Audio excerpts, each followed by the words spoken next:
Hi guys, I apologize that I'm a little late, but guess what? We're here just in time for the UFL to kick off the second season between the Battlehawks and the Houston Roughnecks, and they have officially kicked off the ball.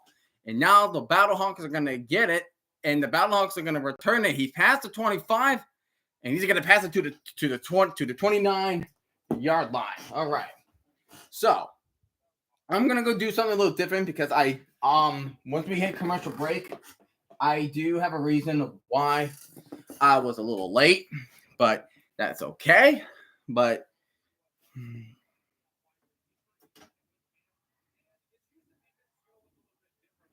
so I'm a little try to cool down myself as of right now. Everything's fine. And right now, the quarterback is going to be Manny Wilkins under center for the Battlehawks right now. When the receivers are in motion, he's going to hand this off to Jacob Sailors, a running back that is going to be hard to tackle. He's going to gain about 4 or 5 on the play. Yeah, Manny Wilkins. So Manny Wilkins' only play time last year was in favor of AJ McCarron being down and out. So that was his time of being on the field.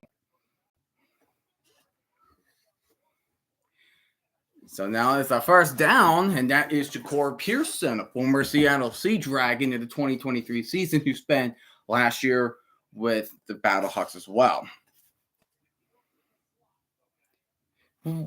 Hello, Tugboat. How are you doing? Yes, first time doing this since the Commanders. So this is Lightning Lounge number 49.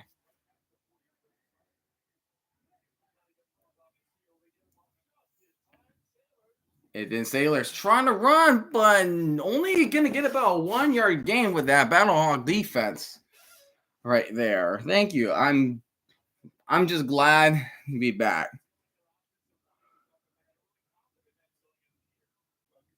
Let's see here. I was.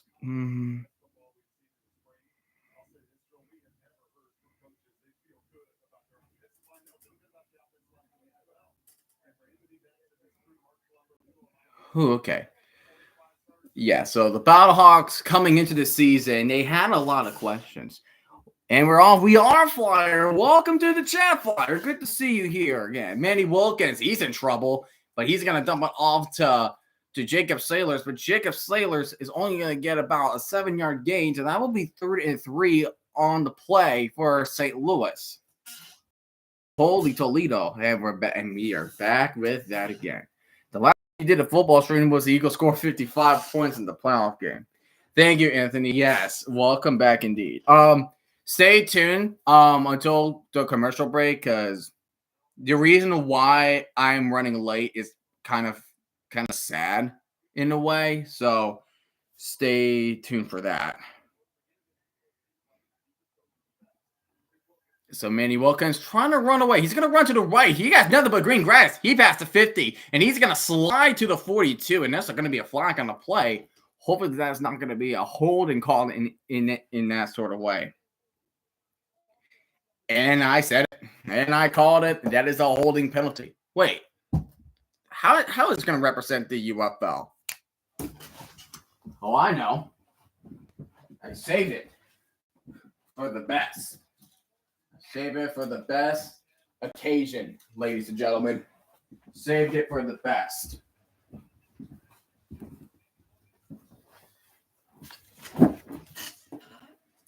Yeah. We like, huh? We like that? All right. Woo. W indeed, Anthony. Manny Wilkins drop it back. And this time he gets away, makes a man look silly. Oh, I don't know. The referee said that's the first down. Custer's also like, thank you, Tugboat. Thank you so much. Manny Wilkins just make that one dude look silly when he was up the middle. I thought he was going to get sacked behind there. I really thought he was going to get sacked. Like, look at that. Manny Wilkins. You would think he's gonna get sacked like right there. But he saw that. One guy missed, and then he just made a little shimmy to the right. And that's just pretty much what happened. And that's pretty much what happened. Hope everything is okay. Well, we can only say so much. True line measurement, is fourth down short by 0.2 inches. He's that short. Look how short he is. He's so short. Do you think Anthony Beck and his boys are going to go for it? They're in the huddle, so it looks like they're going to go for it, man. Last play already. On their own 50. Fight fourth and literal inches, maybe centimeters in this case. Let's see. Oh, no, he didn't! No, he didn't make it! Oh, man! That was Javion Howard tried to get through, but did not make it.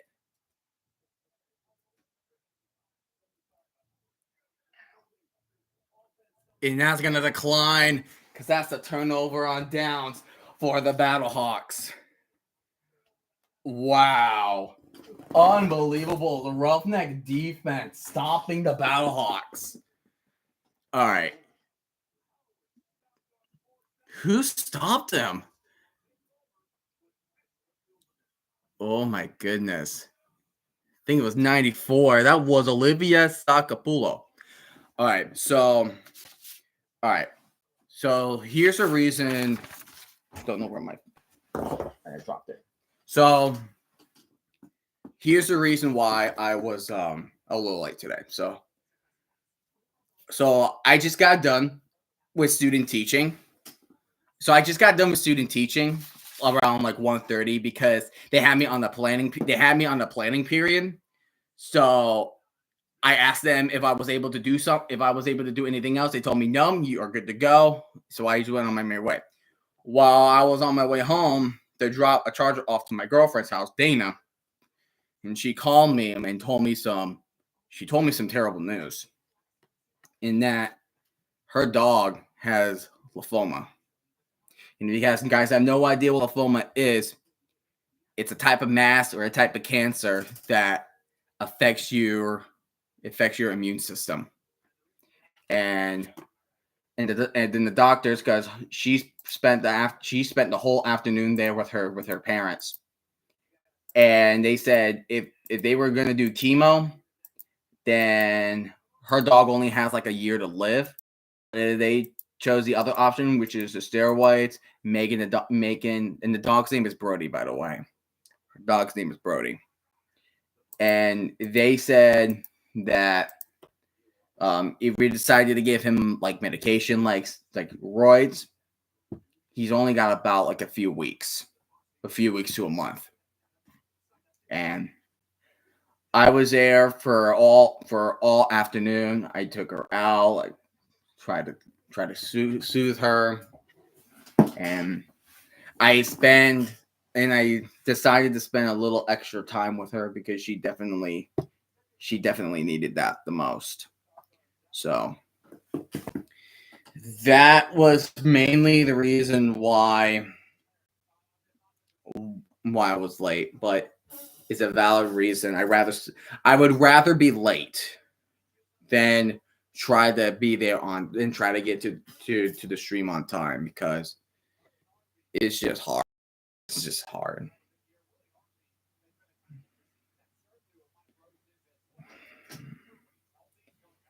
Saving camera roll. She's sending me pictures of her baby. Dang adorable. All right, and here comes the Houston Roughnecks and Kirk Merritt. He's going to get a yard gain, run up the middle. The starting quarterback is Anthony Brown. If you guys have no idea who Anthony Brown is, Anthony Brown was a quarterback out of Oregon. He spent the 2020 season, 2021 season, and both 2020 and 2021 season with Oregon, and he spent time on the bench with Lamar Jackson when he was a Baltimore Raven.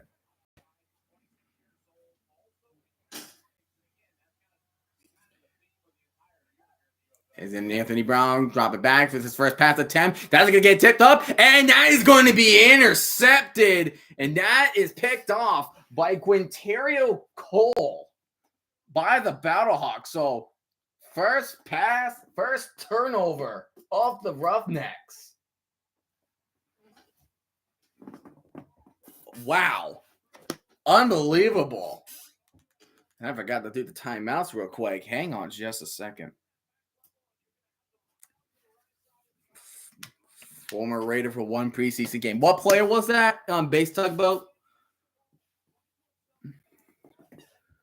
That's Quinterio. Yep, that's Quinterio Cole with the interception. With that interception, and he picked up off Cam Sutton. So pretty much the Battlehawks just got the ball right back where they were. Anthony Brown. I thought he was only a Raven. Was he really with the Raiders? RFK knows Louisville was robbed. Oh, hi. How's it going? How's it going, man? How is it going, my man?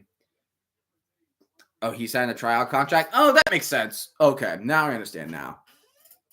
You try to run it again, but he's going to be a yard short again. But this time they're going to be in Roughneck territory, but they're not in definite field goal range.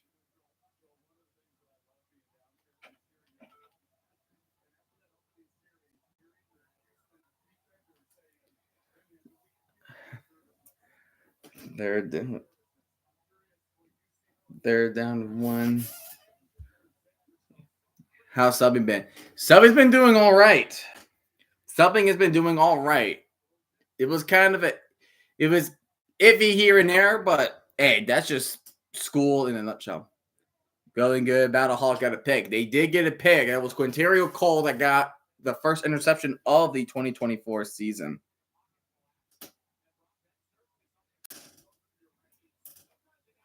So, yeah. I was talking. I was telling chat that I had to be late. You told me about those amazing devices these kids are caught with.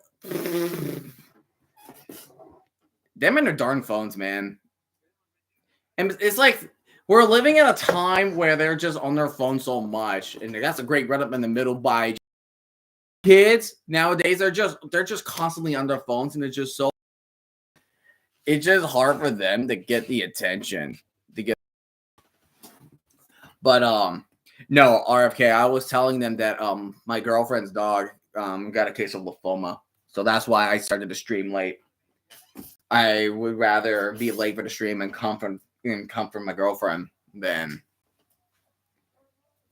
try to be here on time. Feel like, and that is a first down to the middle by Jake Sutherland, the tight end from Manny Wilkins. Manny Wilkins.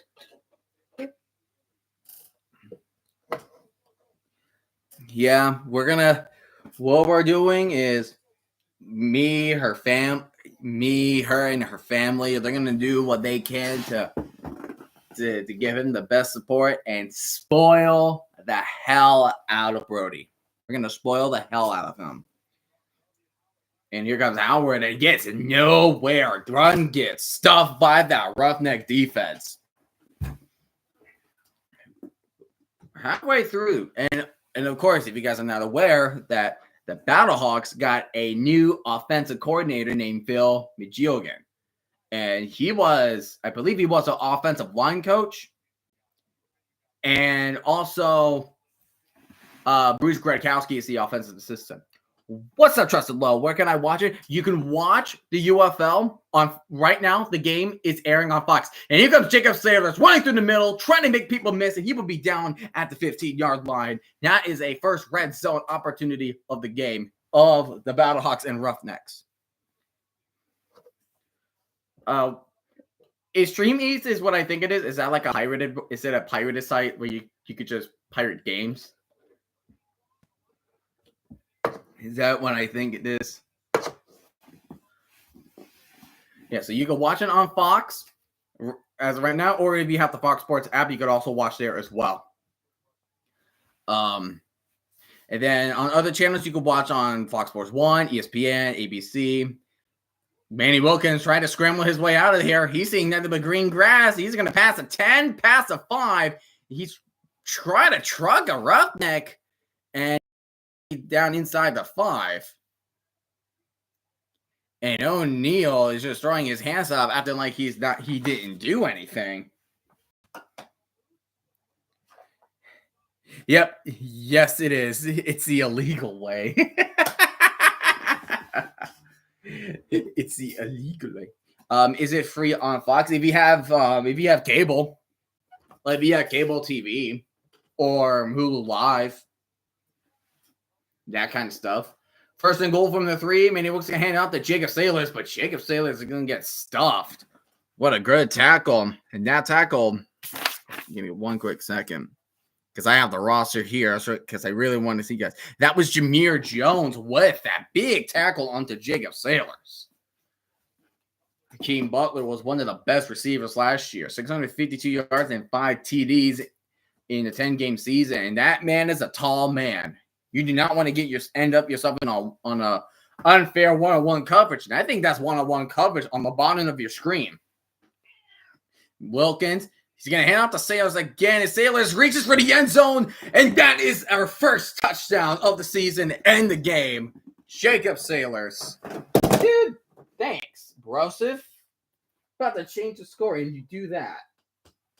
Come on, bud. Kitty's like, no. Come on, buddy.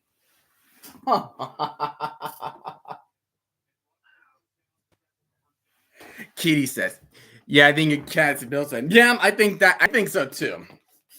I would think so too. The extra point system is still the same. If you want to go for 1 point, you go for it on the 2. If you want to go for 2 points, you go for it at the 5. Or you want to go for 3, you can go for it at the 10. So in a way, 9-point games are now 1-possession games. What's up, Wet Black Sauce? How are you doing today? Bittersweet here and there. Oh, Ja'Cory Pearson. Oh my gosh, no. Pearson had a wide open man in the end zone, and he did not connect with him. I think that was Denzel Mims that was open. Man. Unfortunate. Still a good touchdown from the Roughneck, from the Battlehawks, as they lead 6-0. I think that was Ja'Cory Pearson missing a wide open 2-point conversion to believe Denzel Mims. I believe that was the receiver on that Battlehawks. Because it's weird because Denzel Mims' number listed here was 13.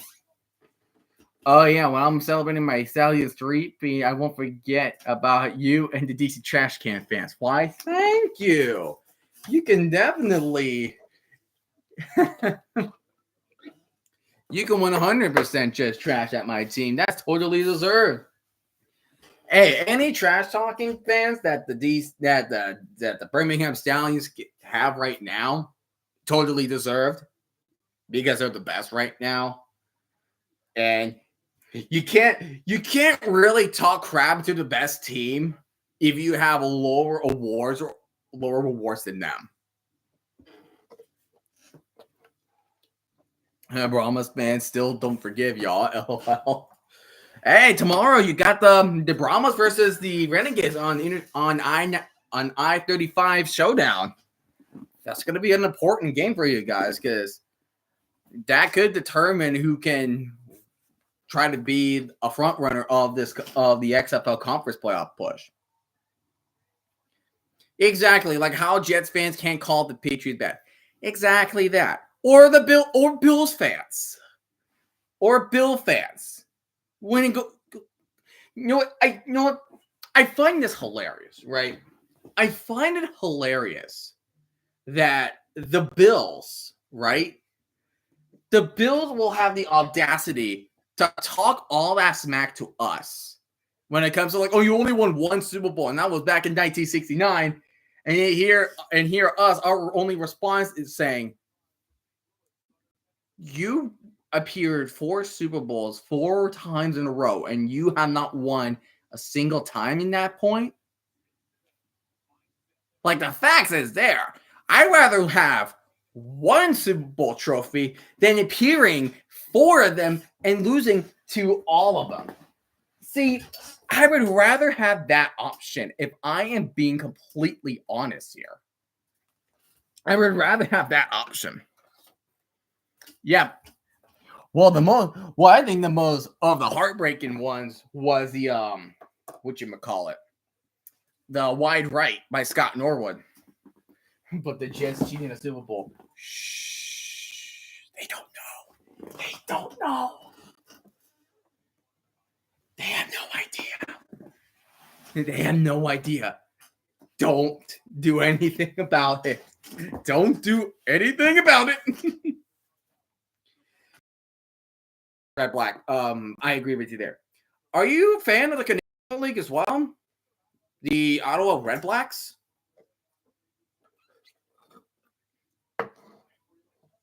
Falcons are the worst off in Super Bowl. Oh, yeah, I agree. They are the worst in Super Bowls. Red Black. What is your most hated team in the CFL? I'm dying to know. As a Colts fans, I know the truth, and I want another Super Bowl ring. We're gritty. We're greedy. A run up for Kirk Merritt, and that is going to be a gain of 3. Right there. All right. Total yards, St. Louis with 88, and the Roughnecks with 4. Argonauts or the Stampeders? Give me a little history. So, Argonauts I believe they were the ones that won the Grey Cup last year, I believe. But why the Stampeders? He's a screen to Merritt, trying to run outside. It looks like he's short. I'm an Argonaut fan. RFK, are you just saying that to get to under people's skin, my guy? Come on. I feel like you're just saying that just to get into under people's skin. Not cool, bro. Not cool. I'm not just saying that. Dang. That was a good placement, but Sebastian was just right there at the right time. It was Brandon Sebastian, 38, that just went there big time on Justin Hall. Personally, I lost the bet because of the Stampeders. What was the bet? What was the game? Was it the Red Blacks and Stampeders, or was the Stampeders playing against another team? What was the bet? And what was the consequence? Another team. What was that team?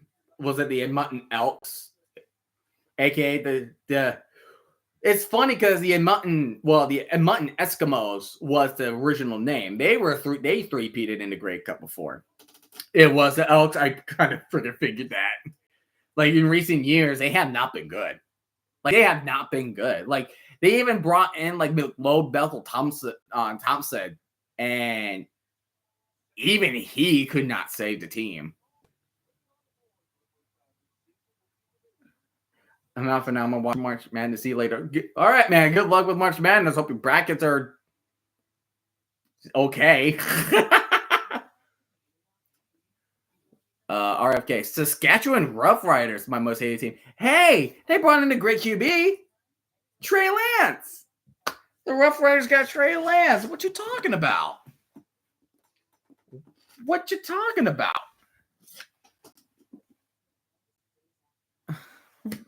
What you talking about? They got the best QB. Oh God. That's exactly what I want to hear.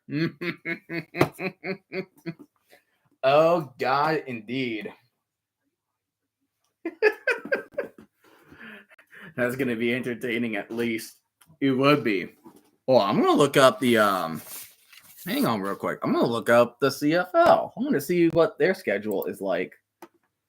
I'm just curious to see who you guys have to play first. Preseason. And you play Saskatchewan. You play the Rough Riders first. That's gonna be fun. Oh, that's gonna be fun. It's gonna be entertaining since your team and Rough Riders are gonna play first. Oh, that's beautiful. Oh, that is so beautiful.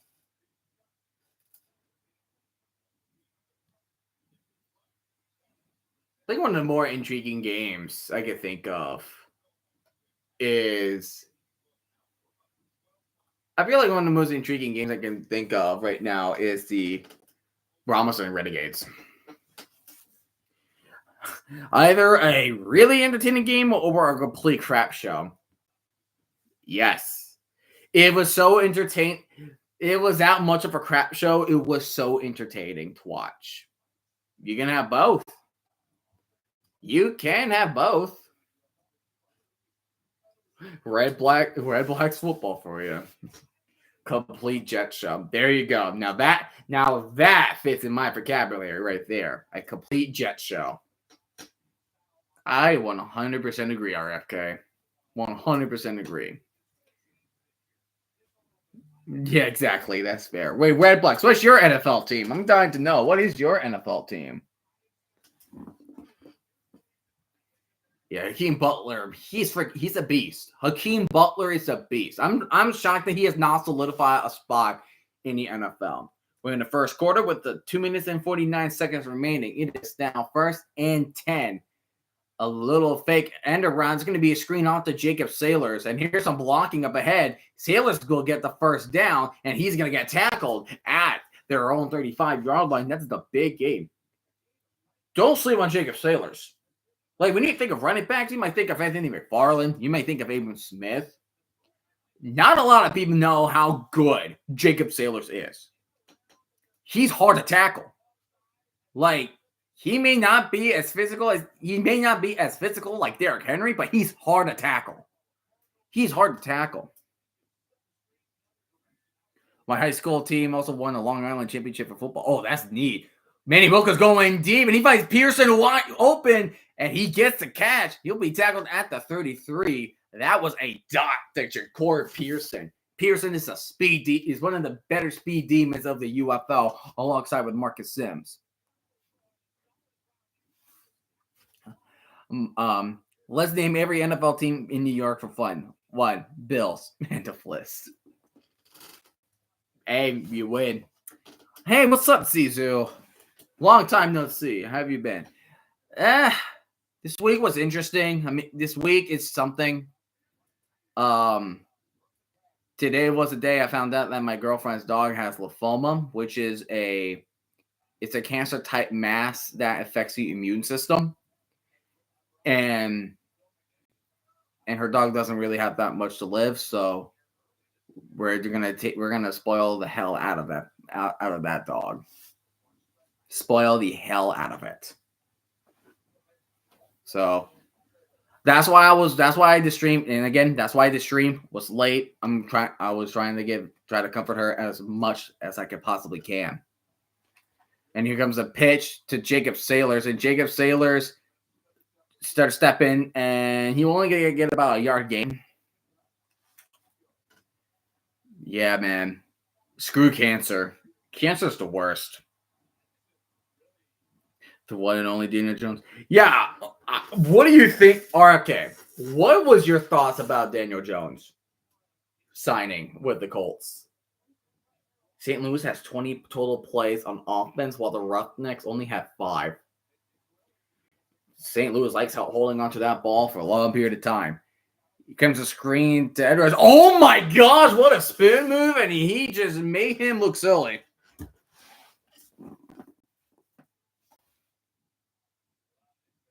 He just made him look silly. Holy crap, he just took him to the laundry room and put him in the spin cycle, Javian Howard. Oh, sweet jeepers. He just made Marquise Wilson look complete silly. Holy crap.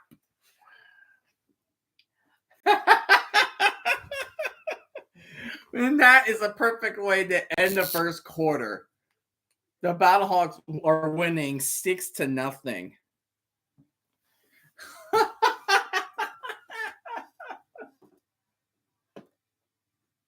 That is hilarious. Bro, I hope the Colts really to get AR to work out. Yep, yeah. Did you hear the ESPN special? It's called 5 for 30. AR needs to be third string. Nah, dude. AR just, but real talk, like if we're having a real conversation about AR, he is inconsistent. That man is inconsistent. Like I don't know how much more inconsistent that man can be.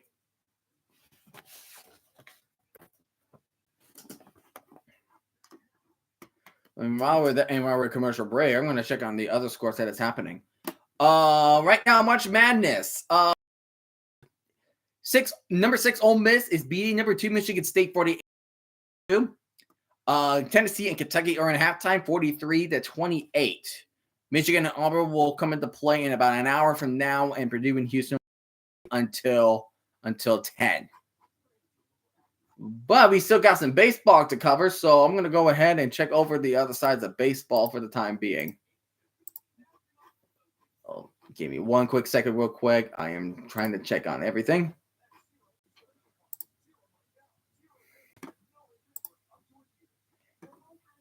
All right, let's see here. The Toronto Blue Jays are beating the Orioles 5-2 at the top of the 5. Go Yankees. Yeah, they did well yesterday. Right now, the Pittsburgh Pirates are beating the Miami Marlins 4-1 on the top of the 6th, even though they choked that game yesterday against the Marlins. Right now, nothing has happened at the top of the 3rd between the Boston Red Sox and the Texas Rangers. And top of the 3rd, the Mets are beating the Astros 2-1. And the Rays have beaten the Rockies 3-2. I believe in UK game starts back. Yeah, gross. No, I'm a Braves fan. I'm an Atlanta Braves fan. I hate the Phillies and I hate the Mets. Those are my two biggest hating teams. I hate those two teams.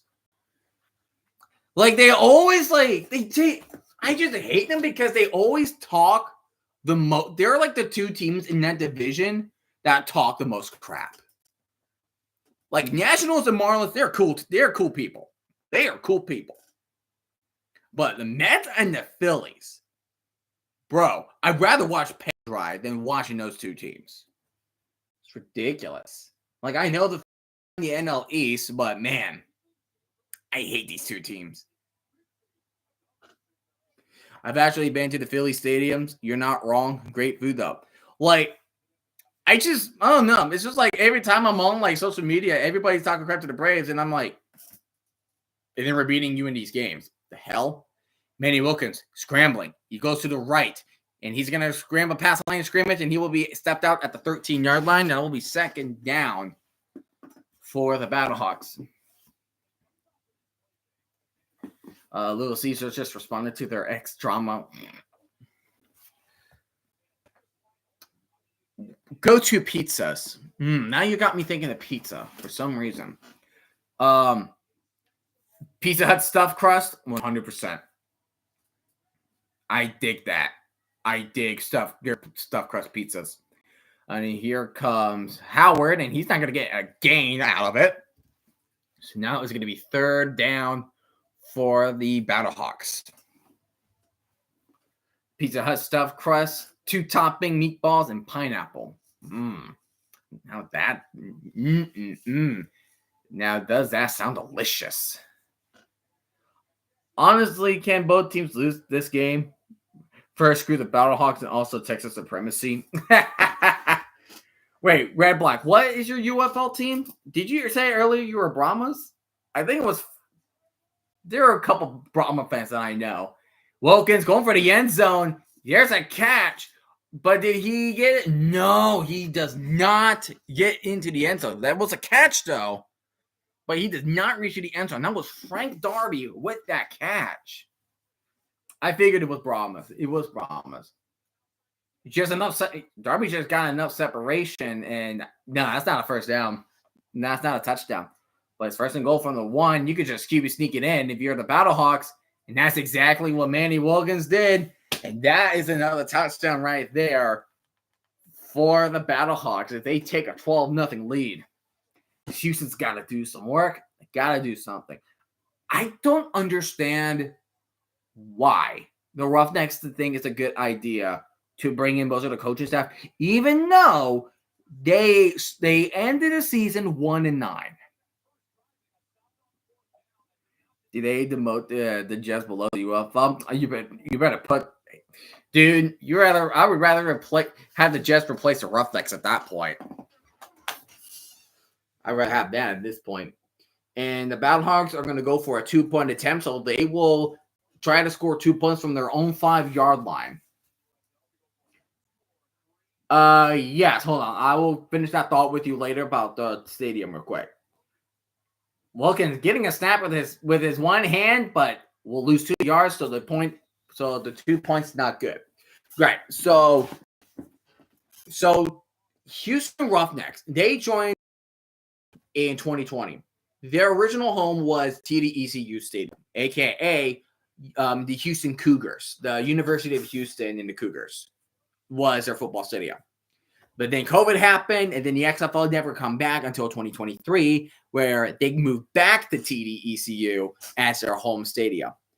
But last year, because of the fact that TD-ECU Stadium was going through renovations, the Houston Roughnecks are playing at Rice University Stadium, the Owls.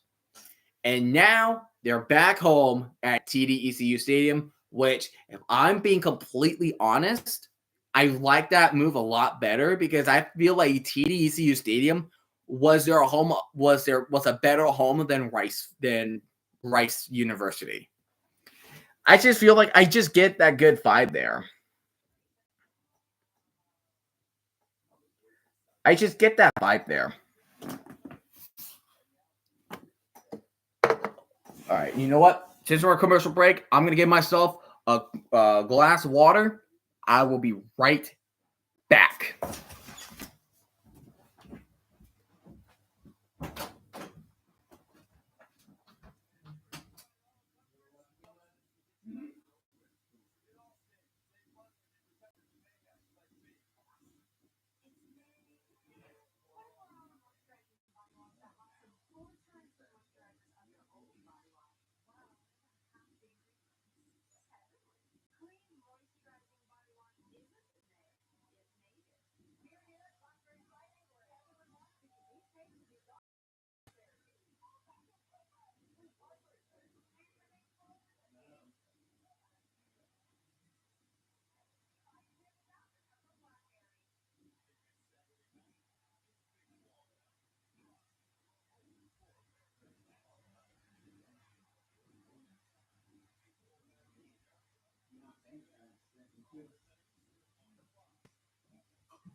Okay, I am back.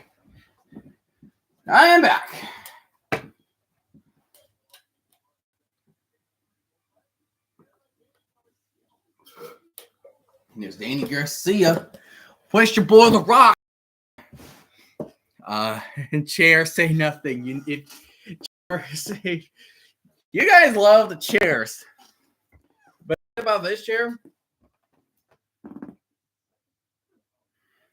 Egg and Rock. I'm a sucker for rocking chairs. Chair say nothing if you love the Mets. Oh, dude, come on. Wait, RFK, what's your MLB team? Oh, there's another team I don't like. The freaking Cardinals. No, that infield fly in 2013 pissed me off. And there's a decent return. He gets to the 30. No, that pissed me off. You're a Cardinals fan. I hate you in that wild card game, in that wild card series. That stupid infield fly. I'm confused. Like, I'm not really big into baseball, but I do pay attention a little bit enough to know what's going on with the sport, but I don't understand the concept of flies. I don't. They're just so confusing. If it Reds, we got a Reds fan. I know a person online that is a Reds fan. Brother, I would argue that Boston fans are worse than. Oh, sorry. Boston fans are worse than Phillies and Mets fans. Oh no, and I'm just saying my opinion. Like if I was like any fans of like the Orioles, which I'm kind of am because that's my grandfather's team, which he sadly passed away. But if I was any of the AL East fans, no, I would have Boston or the Red Sox be on there. Probably more likely Yankee fans. Because like what those two fans did in the World Series against the Dodgers, that's so disrespectful. Disrespectful. Every other day I want the Reds to lose. They were playing the Giants, and I think the Giants won against the Reds. And that's my partner. Well, that's my friend, so random guy's team, which he's actually streaming the UFL game right now. Actually, wonder how he's thinking about the game here. Anthony Brown's gonna try to run up the middle with Kirk Merritt, and I think he may barely got it. He may look like he barely got it. I can't really tell.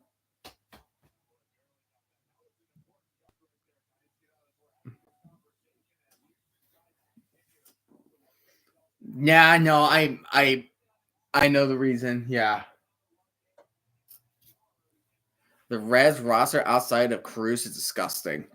Disgusting in what way? Hey, first down for the Roughnecks. Yeah, first down for the Roughnecks, and my cat wants out. See Anthony Brown from the 39-yard line, and he's going to hand it off again up the middle. He's going to get about 2 yards on the play, and that's going to be second down and 8 for the Houston Roughnecks. Figures, yeah, terrible. But Mets just scored another run over the Astros. Dag damn it, man. Reds need to go 1-161 this year. Anything else, I'm mad.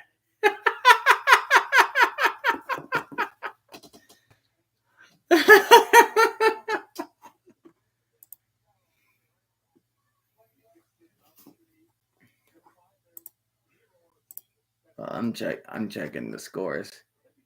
Yeah, Giants won 6-4. Hey, possibility they could go 0-162. And we're one game away to be the 89th game there. Anthony Brown. Oh, that's green grass. Run, Anthony. Run, Anthony. Run, Anthony.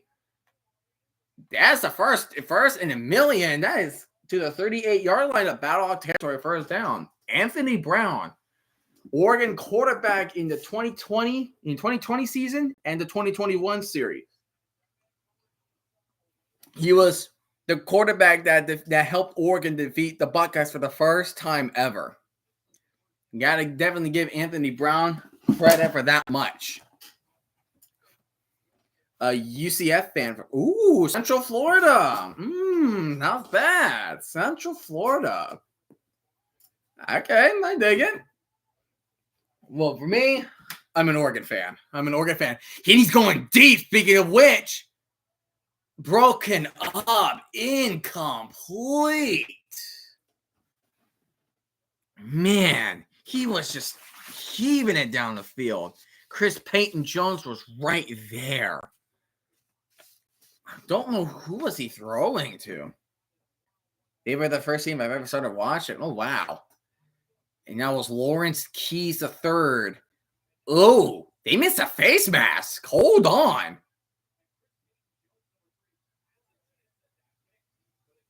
That looked like a face mask to me.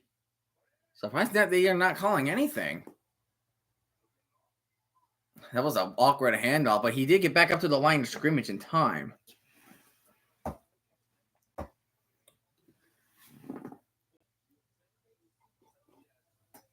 As a Louisville fan, I have to say this: we own you. Own what? Oh yeah, they used to. I forgot that I think they used to be in the same conference before.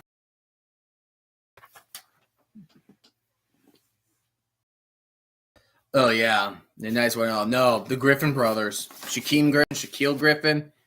That was amazing.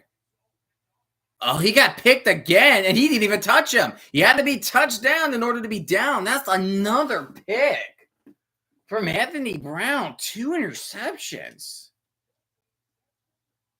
Oh, my goodness. Anthony Brown, what the hell are you doing?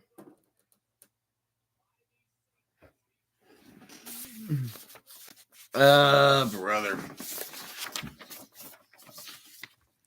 That was 2 picks already. And that was Lucas Dennis with the 2nd interception. At least you didn't choke in March Madness, my friend. I'm tired of people saying oh, this game is not as good. Like March Madness is not as good as it was before.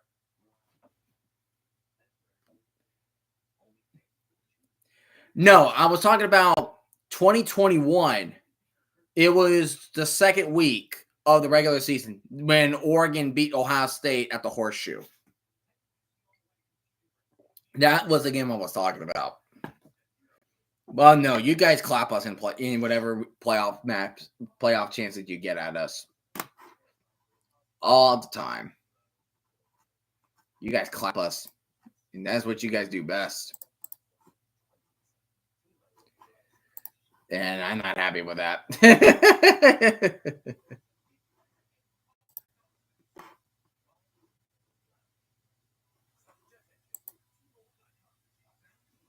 See. Auburn. Oh, Auburn. It's like that there's no what's kind of stinks about trying to keep track of the scores and the statistics, you don't really get as much there.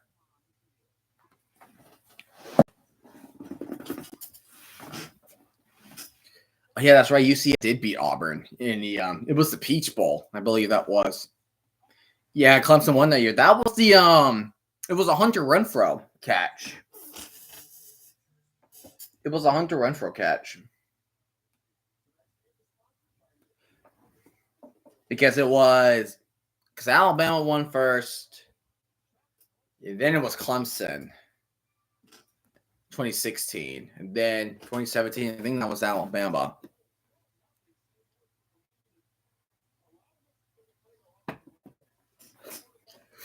Don't come at me with Clemson. Nope. I'm sorry. Oh, Houston has a problem, all right. Because they just cannot get their offense going. I feel like some picking the Battlehawks so far. 2 rushing touchdowns, one by Sailors, one by Wilkins. St. Louis is relying on the heavy rush game with 78 yards so far, so they could break 100 by tonight if they're on a good day. Manny Wilkins, perfect so far, 8 for 8 for 94 yards. Ooh, Battle getting a little trickery here, Manny Wilkins, and he's looking for a block, but he will lose a yard. A trickery play that didn't really do well. That was a great job from the Roughnecks to make sure that trick play will never happen again. Do you think Louisville earned the 2013? Oh, right, because that was the year that they got their championship award was vacated. Was it like you guys were paying players or something like that? Like how did it get vacated?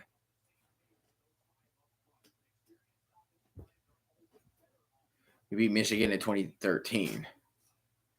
And here's Wilkins again. That's a hold on Hakeem Butler.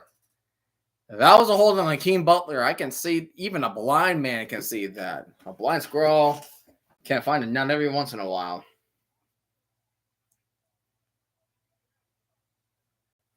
The night after the championship with the dad celebrated. Oh, brother. Ew.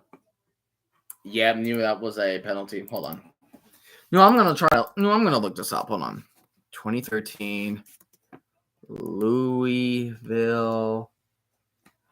basketball vacated.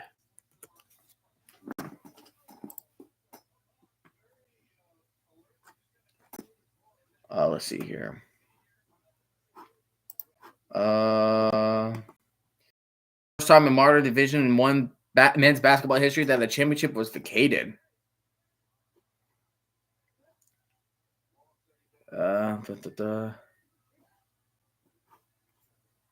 Manny Wilkins going deep. Oh, way too deep. Incomplete. And that was Blake Jackson as the intended target for Manny Wilkins. That was Manny Wilkins' first incompletion of the night. Let's see here.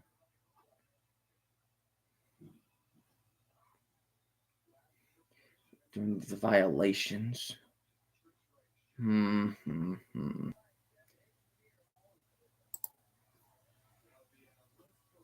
to find a reason. Hold on. Oh, okay.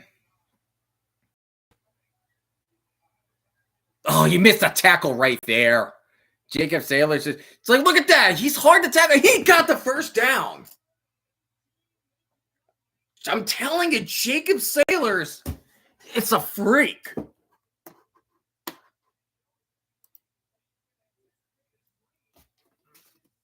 Jacob Saylor's is pretty much freaking, he's Derrick Henry.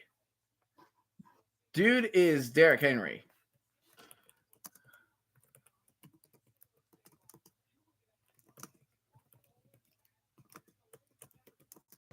He's the Derrick Henry of the UFL right now.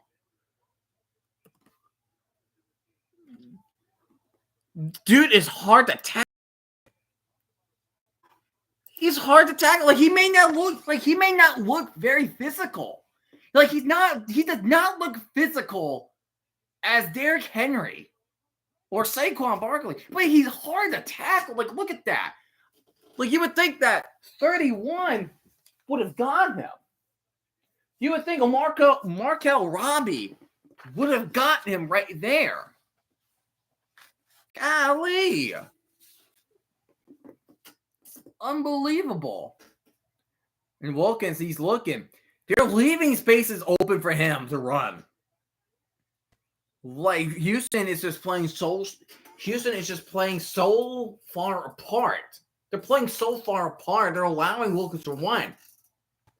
And there's going to be a holding penalty right there on Jarris Jones-Smith.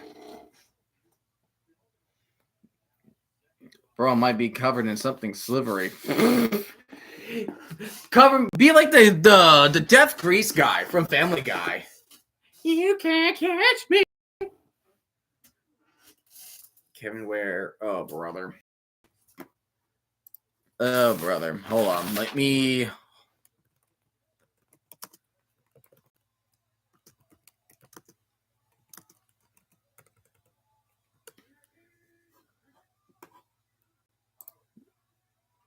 say, Jarvian Howard, you will get a tackle for a 3-4 yard game. Here, lead 8. Oh, it's an injury. Oh, brother.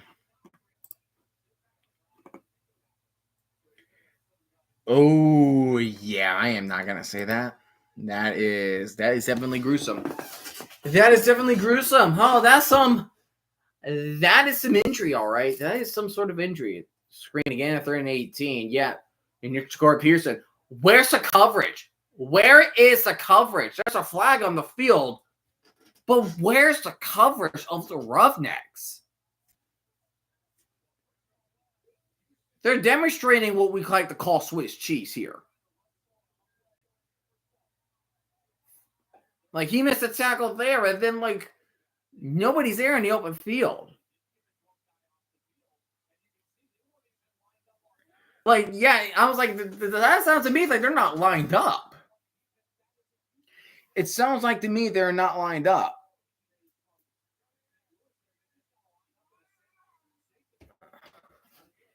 That's ridiculous. And near term Jacob Saylor is getting a 6 to 7 yard gain. Right there. Of course, my key cap one's back in.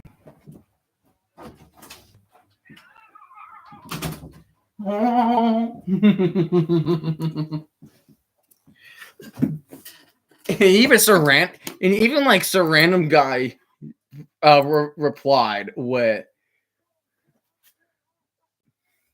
Even like some random guy just said that. Sailors, like, if you just can't tackle the man, something ain't right.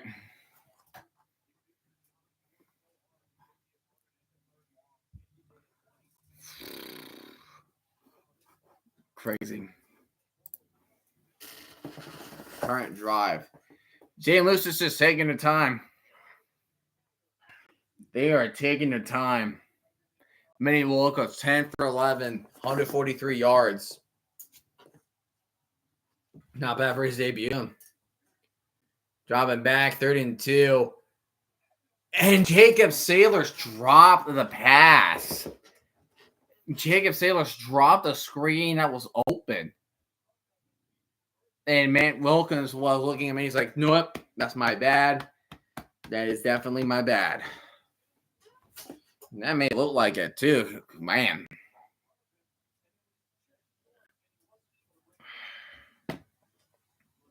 What did you think if the Super Bowl I was crying because of how happy I was? What's the worst sports history you ever seen? In what terms do you consider the worst sports history? Like something that was messed up? Is that what you mean by that? And we're at the 2-minute warning between St. Louis, the Battlehawks, and the Roughnecks. Where's the moment most gruesome or painful? Ooh.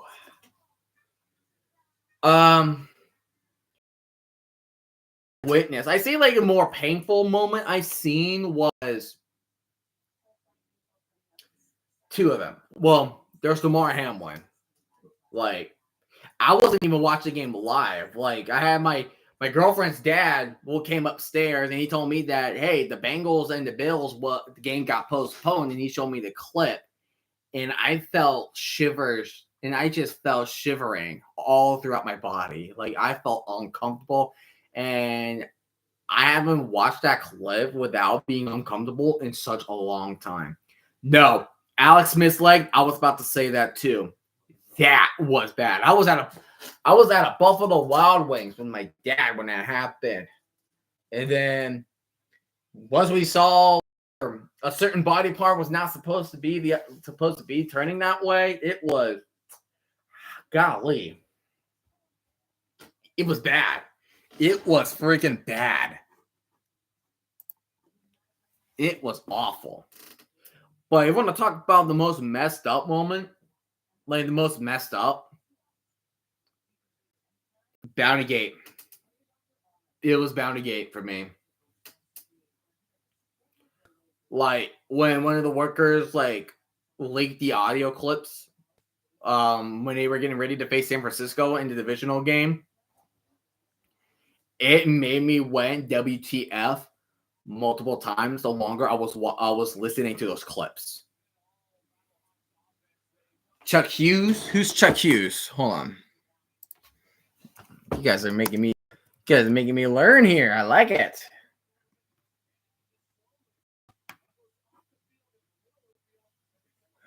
Oh, shoot. It was that player?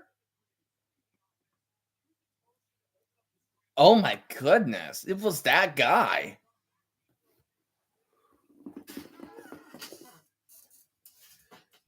Wow, it was that guy. Wow. Wow. Yeah. And guess what? Hey, you guys want to hear who's the kicker is? Are you familiar with University of Georgia, Rodrigo Blankenship? He's kicking. Oh, they're faking. They're going to QB sneak it. What is this? What is this tush push? What is this? They're going to try to make the Roughnecks jump here. 5, 4, 3. And the timeout will be taken. Oh my gosh. What was that? Wow. What was that? The James Bradbury holding call. The former Colts. The no call PI championship game 2018. No. The worst call, most recent, in my opinion, 2023 Chiefs and Jets. There was a guy holding Jermaine Johnson. He was blatantly holding Jermaine Johnson. And then they finally threw a flag, but they only threw a flag on the Jets for illegal contact. And then when Mahomes threw an interception by Michael Carter II, the official threw field goal good. The official decided, all right, we're going to throw the flag after the fact that he made that interception. I never felt that mad in a bit. I never felt that mad in a long time. 15-0 Battlehawks. Yeah, that was bad. That was bad.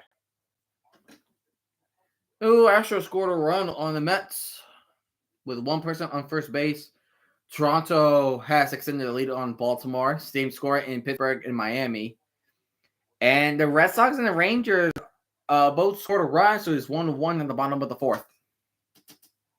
And in about 25 minutes, the Braves and the Padres are going to play.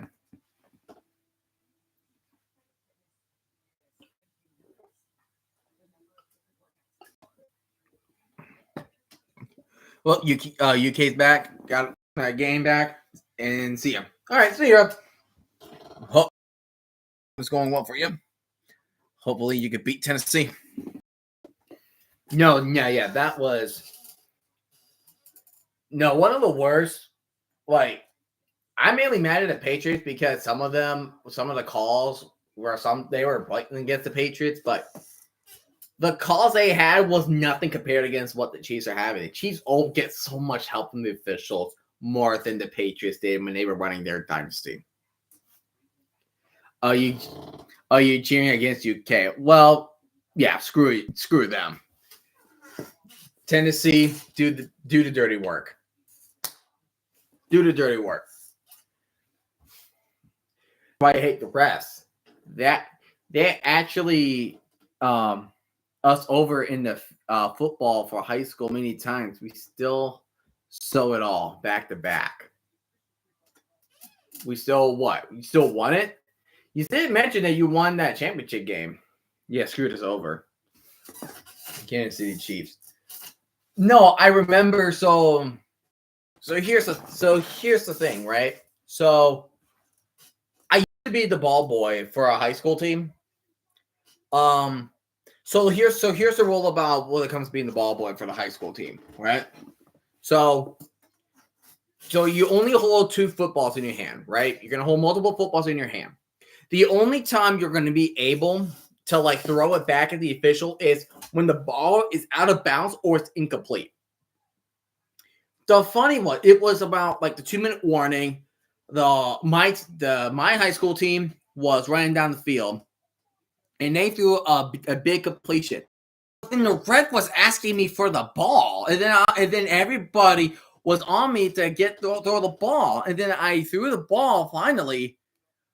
But I was confused. I was like, but the ball was not out. But the ball was not out. Incomplete pass. I'm confused with that.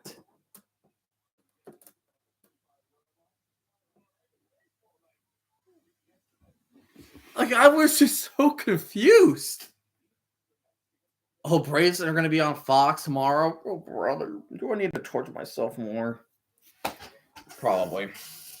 Yeah, that is weird. And we lost that game too. And then from that moment, I thought I was the reason we lost the game. Because I'm on a spectrum. I have ADHD. So I was like, my mind just went through the worst place possible and saying, no, we lost because of me. Like, I was on my knees for like 10 minutes just trying to recollect myself. Like, what the hell just happened?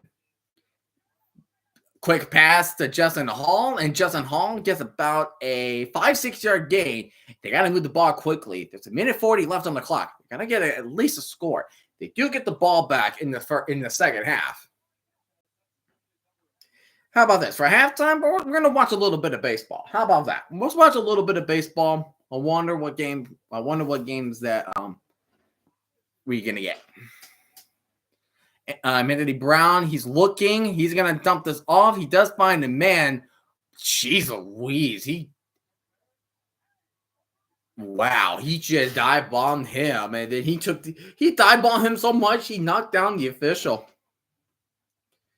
ADHD as well. Hey, ADHD boys and girls, come ADHD people was combined. Just a random guy, different years, same Houston team. Yeah, darn tootin' right. Oh, still bad. They're still bad. Oh my goodness. Yeah, he's right now. I'm just looking at his stream right now. He is nowhere to be seen. Sounds about right, my friend. Yeah, sounds about right. Serena guy is also streaming. He's also streaming the game as well.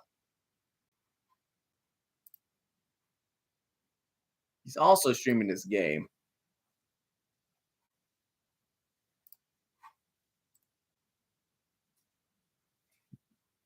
But he's a Stallion fan. He's a Birmingham Stallion fan. He's gonna go over them as much as he can.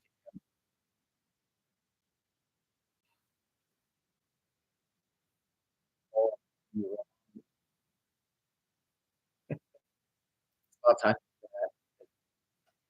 Hey, Rodrigo Blankenship field goal.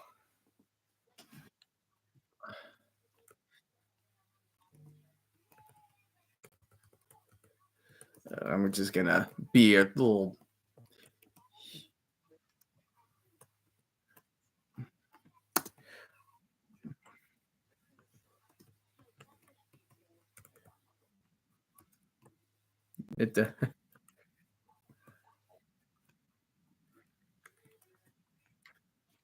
There you go. I think I'm a little behind.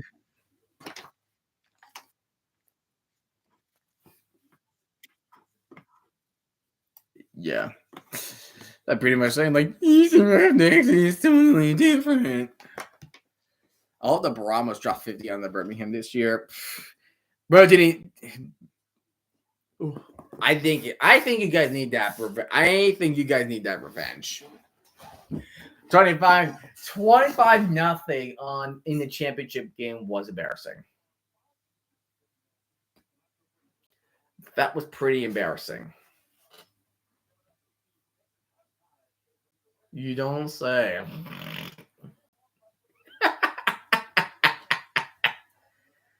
You don't say. All right, it's 3rd and 4. Anthony Brown. He's now doing hot. 5 for 9, 22 yards, and 2 INTs. Incomplete. He's trying to pass it to Justin Hall. But nothing. St. Louis can get the ball back, and they can just extend that lead if they want to. No, that game ruined. It ruined a lot of people. That game is like me watching Super Bowl 53. That was exactly what that game reminded me of. It reminded me a lot of Super Bowl 53. There's a flag on the play, and it's still going. So either it could be illegal formation or offsides. Ja'Cory Peterson returning it from the 40. He's going to get out of the 48. That's a decent return, but we don't know what the flag is. If that's going to be on St. Louis, that's an automatic first down for Houston.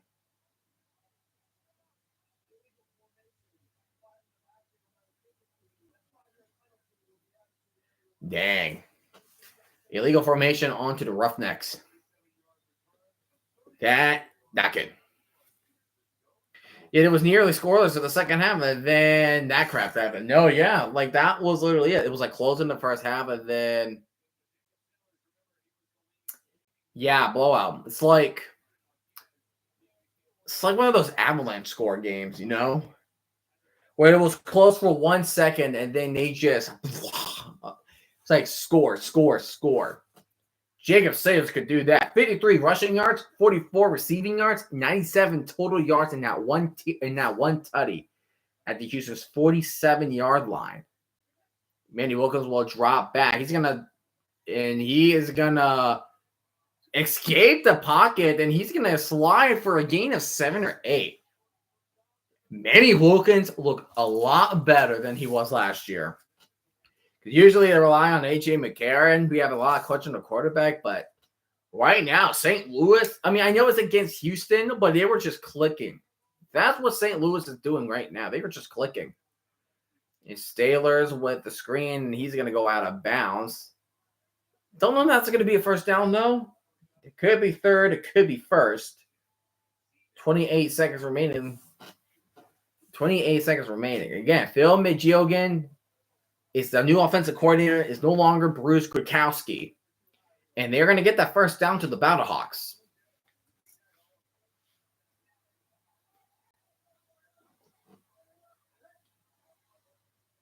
So, here we go. First down to 10 from the 37-yard line.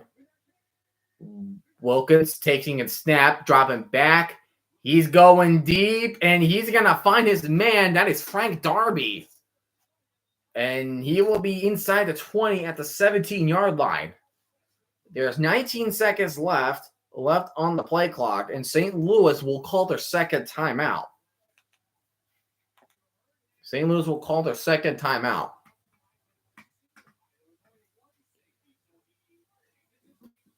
But yeah, no, like Houston has a lot of problems. They don't know how to attack on the offense. They don't know how to establish a run game. And their offense are spreading out too much. You're leaving Manny Wilkins wide open to run. And you're also allowing receivers to get open too. Well, you are passed out. You're not even sending your players right. And one of the brighter spots on the Roughnecks from last year was their defense. Their defense is doing good. Houston is the problem. No, exactly. Like, it's not just Houston. We have a problem. Houston is the problem. And I feel like that is going to be like the joke of the night of this game of the Battlehawks and the Roughnecks. It's not. It's just Houston overall. I will still not understand why are they keeping most of their coaching staff after going 1-9 last year. Why? Why is CJ Johnson back? I don't understand that. Empty backfield on the 17. And here's the piss missile, incomplete to Hakeem Butler. A piss missile that was incomplete. That was Rashad Williams with the deflection. That was well played by him. But can you keep on doing that for the rest of the game, though? Because once they did it again. Also, I got to head out. The stream was great. See you tomorrow for the Promise game. See you, lady. See you too, Red Black. It was good to see you. See you on the stream. I think he's going deep. Way over deep. Incomplete. It looks like Gary Jennings looking for Damon Arnett. And you guys are, and you say if that name looks familiar, it is. He was drafted in the first round by the Raiders in 2020. But then he got cut in 2021 after what happened with Henry Ruggs for controversial reasons. And I'm not going to say what those controversial reasons are. But St. Louis, 3rd and 10, they need to get to the 7 for the first down. They're going to try for one more time for the end zone. Wilkins dropping back, and he's scrambling, and he's going to throw it to Sailors open, juggling for a second, but he will step out of bounds for 3 seconds. So the field goal unit will be back, and Rodrigo Blankenship is going to kick that field goal. But yeah, Houston is going to get shut out. Houston will get shut out in the first half. And Houston is just experiencing a lot of problems. And here's a 33-yard field goal, Rodrigo Blankenship, the former Indianapolis Colt.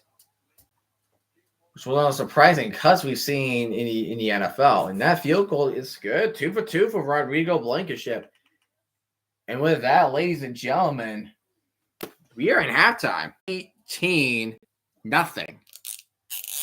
St. Louis will take the lead. But yeah, so as of right now, man, the Battlehawks are just doing a thing. The Battlehawks are just continuing to do their thing. Like, I thought like the offense was going to be slightly different. You got no Marcel Aitman. You got no Darius Shepard returning your kicks. But yeah. Ooh, I'm going to see what he's random guy popping back in again. Man, kind of disappointing by some moments. Yeah. I really thought he was going to do better. I really thought he was going to do better, man.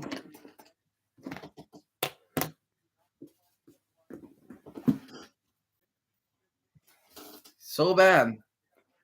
2 interceptions. That's all you needed to know. Especially from a team that I like of the Oregon Ducks. I thought he was going to do good. Look, the first one was kind of tipped, but at the same time, the defender was close to him, so maybe he should not have thrown it to there. Who knows?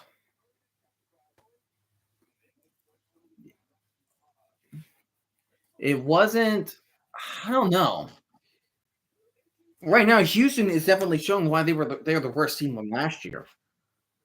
And again, once again, why are you only bringing back most of the head coaching team, the coaching staff from last year? That's like banging your head. That's like banging your head into a wall, hoping a different result will be made. But you're getting the same results. There's nothing you could do. Nothing. Nothing. Oh,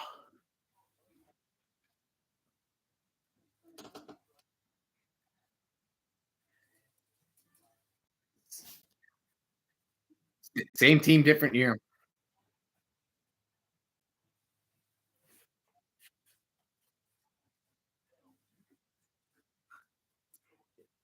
It's been a crap show.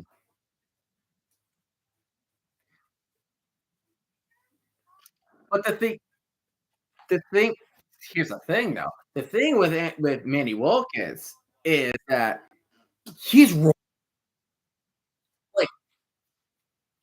it's like spread out. Yeah, whole defense. It's like spread out.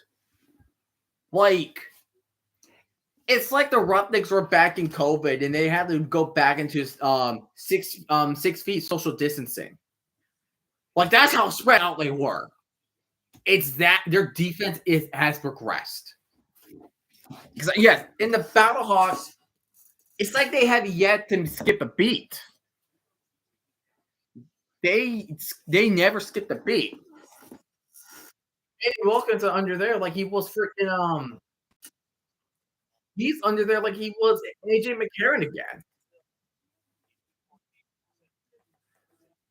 He is just kicking butt. He's kicking butt. He is kicking butt.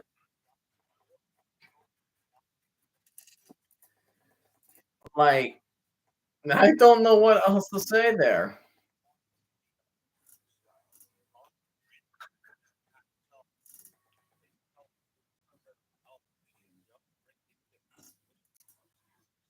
Like I don't know. Houston is a problem. We could our this is going to be hilarious. We ended last season with a shutout. We could get a shutout to start the season. Oh, the season's what?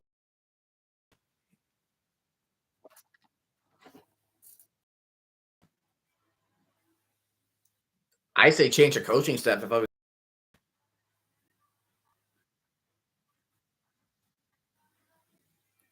feel like for next season,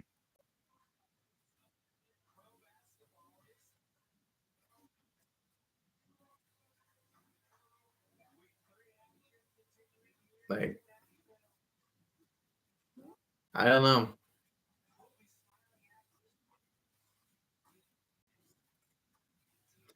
You can't really. The thing is like you can't really do anything at this point. The problem is like you can't really do anything at this point.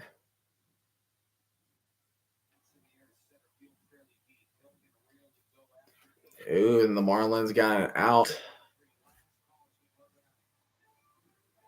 And the Marlins are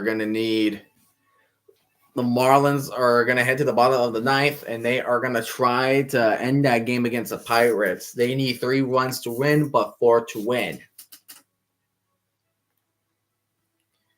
Try to remember if I remember these channels because I got a new cable box, and I wanted to make sure that I remember these channels.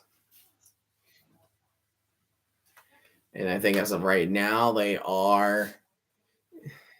I think right now they are in halftime at the moment. Yeah, another thing about the challenges, if a coach gets a success on the challenge, they can actually get they can get a second one if they get a success on their second challenge. But you can only get 2 per game.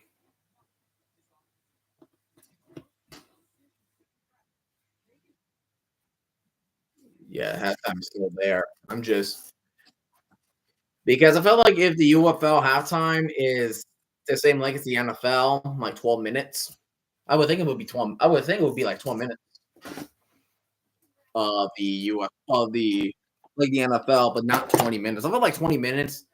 So I keep forgetting that in college, like in college ball, the halftime length is long. It is freaking long. It's long. It is too damn long for my liking.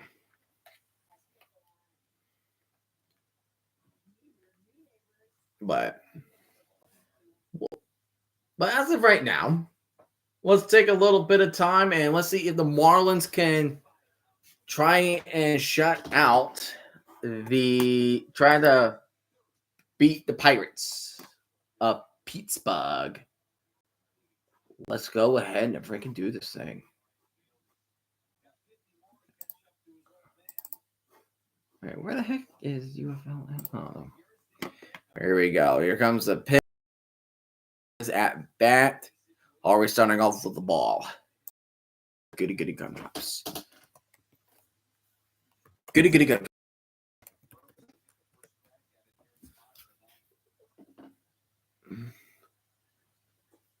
Ooh, got the strike just right in the strike zone. 1-1 already. 1-1.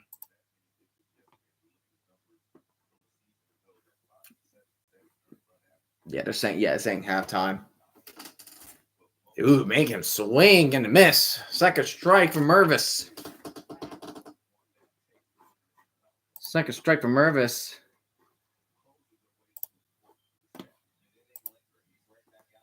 Let's see.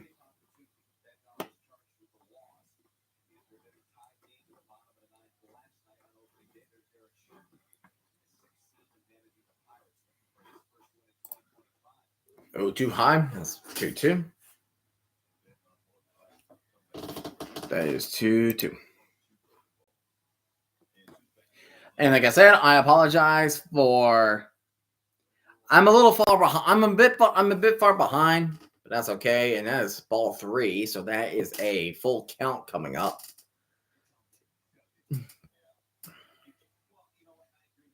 That's a full count coming up from Mervis.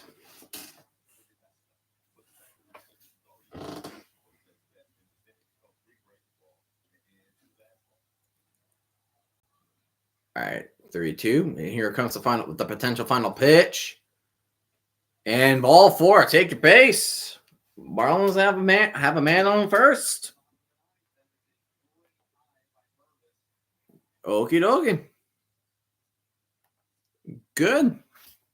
It looks like the Braves and the Padres are playing right now too. It looks like they're going to be back at halftime in a couple minutes. So we still got some time to cover that game a little bit between the Pirates and the Marlins. Brahmas and Renegades. Yes, we will do that game tomorrow at 3:45. That is when the stream will start.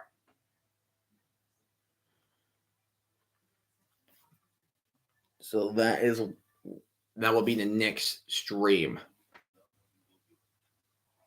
And here's the fly ball all the way to left field, and that baby is gone.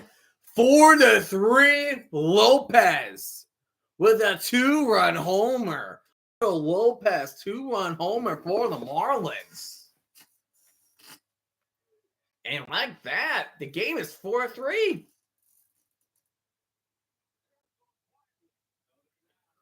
Pirates choke game 1 against the Marlins.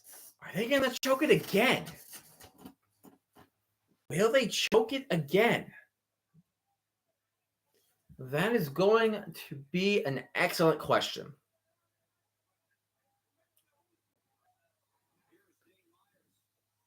Right down the middle. That's a strike. Wow. Unfreaking believable. That was a heck of a home run. And here's the chopper. Can he get into the first base in time? Yes, he did. That is an out. That's an out.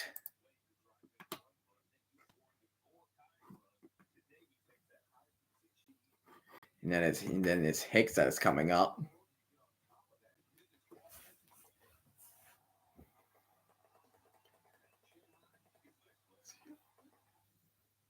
Let's see. Dun, dun, dun, dun, dun, dun. Bum, bum, bum, bum, bum, bum.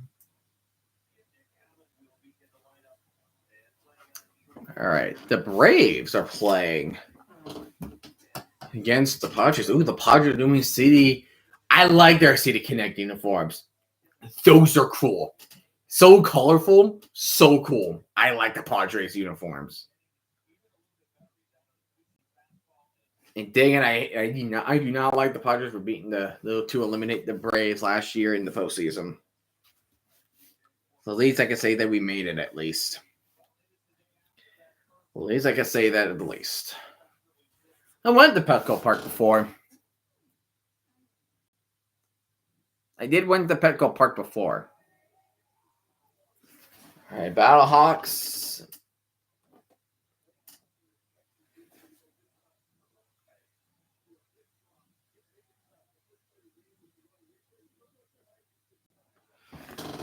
Battlehawks need to Roughnecks got to make some sort of adjustments. You already have 2 interceptions off of Anthony Brown, so if he gets one more, do you bench him and put in Nolan Henderson? Is that something you would do? Is that something you guys would do if you are the Houston Roughnecks at this point, or CJ Johnson?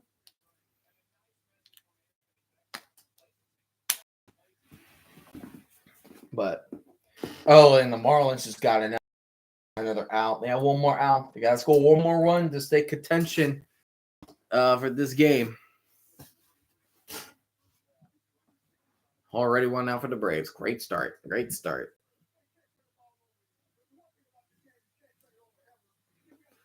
Look at that. They already have 4 possessions, 2 picks, 2 punts.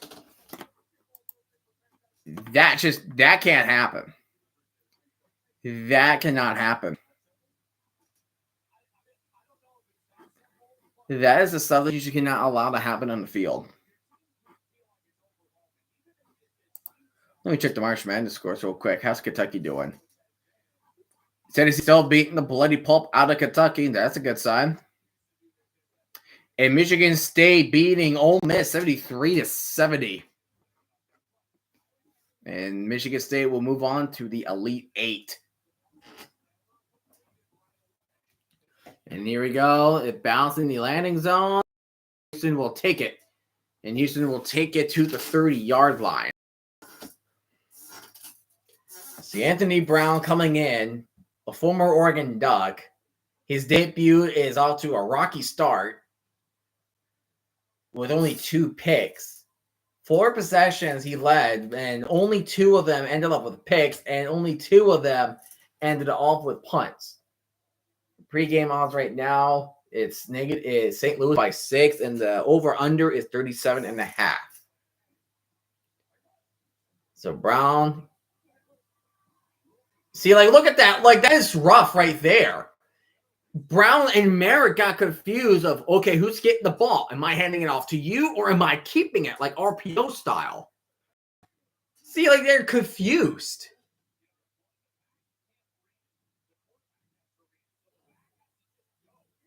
Yeah, the quarterback just needs to go. Like, they don't even know who they handed off. Comes pistol formation, and here's a handoff. Gets a 3-yard gain. But, man, I don't know. Like, Houston. And next week, they're going to play against the Renegades. Next week's Renegades.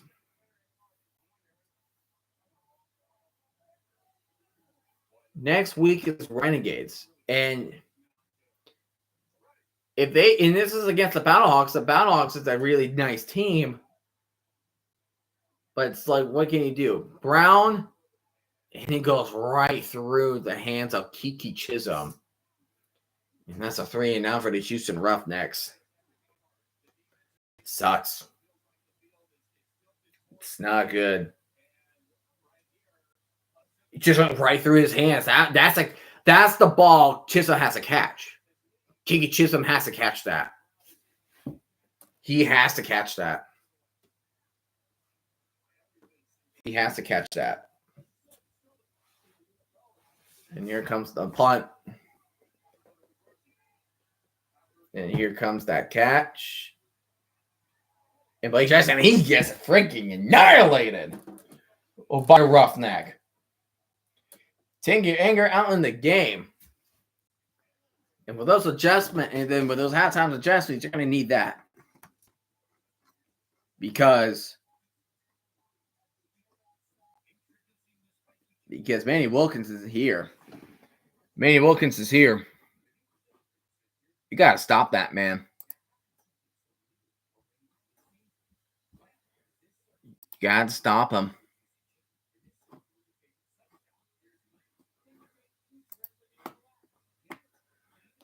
I just want to know what the statistics are like right now for the.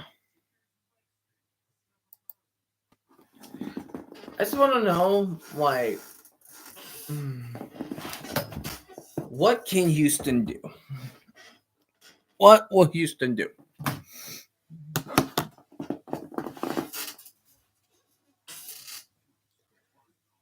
Because with whatever Houston is doing, it ain't working, Chief. Try something new. Because, hold on. I'm going to look up the next 5 games because they play everybody, and they're the weakest of the USFL conference. So week 2, they play the Renegades. Week 3, Showboats. Toss-up. 4, Stallions. You're going to get yourself wrecked. They already have a coffin out ready for you. It's like SpongeBob and Patrick getting a coffin ready for Squidward because he's a ghost. Okay, get in. And then week 5, they played the Brahmas. So Renegades, iffy. Stallions, rest in peace. Showboats, toss-up. And then Brahmas, rest in peace to that too. Rest in peace for them as well. Because that is, yeah.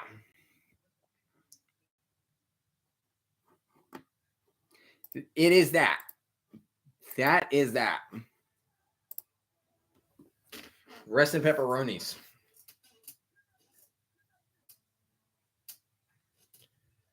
Tipped and pick. Jacob Sailors and Manny Wilkins being the only players that got a touchdown.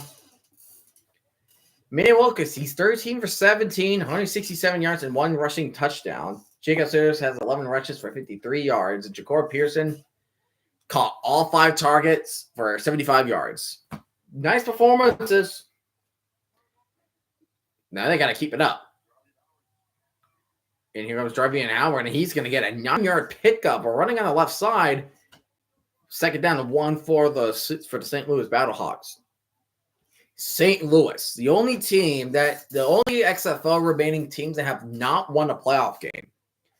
Defenders won their XFL North Division playoff title.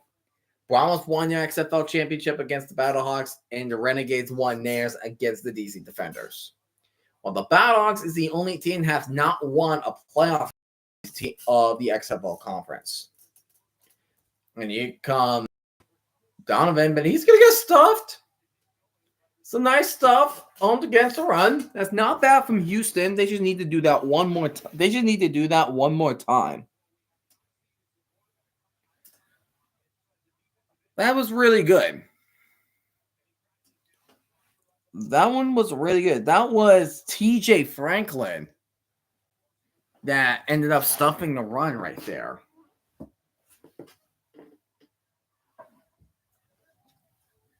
Comes third down and 2. They're 5 for 8 on third downs tonight. Sailors with a run, and they just missed the tackle. And Sailors started stepping, following his blocks, and he gets past the 35-yard line, stepped out of bounds. See, look at that. Like I mentioned before, he's taught to tackle. You saw a Roughneck had him around the waist and could not bring him down. Like, here it is. Bam! Bounce him off like he was a pinball machine. Like, they can't tackle Sailors. Sailors just dangerous. He's a dangerous player. 78 rushing yards. And he has 125 total scrimmage yards. He's insane. He's cracked. He's having himself a game. Like, he's sailing around. Sailors is sailing around. Sounds like it so far in the meme. And we just had a player of the Houston Roughnecks limping off the field, and that was Leon O'Neal Jr., the safety of this Roughnecks team. So, there you go for that. Looks like the attendance there is kind of low, but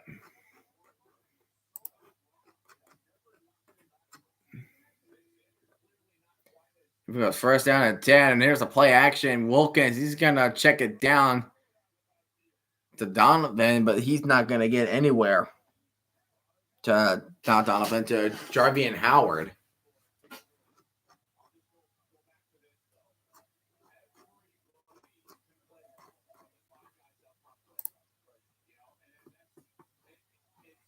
Yeah, it's just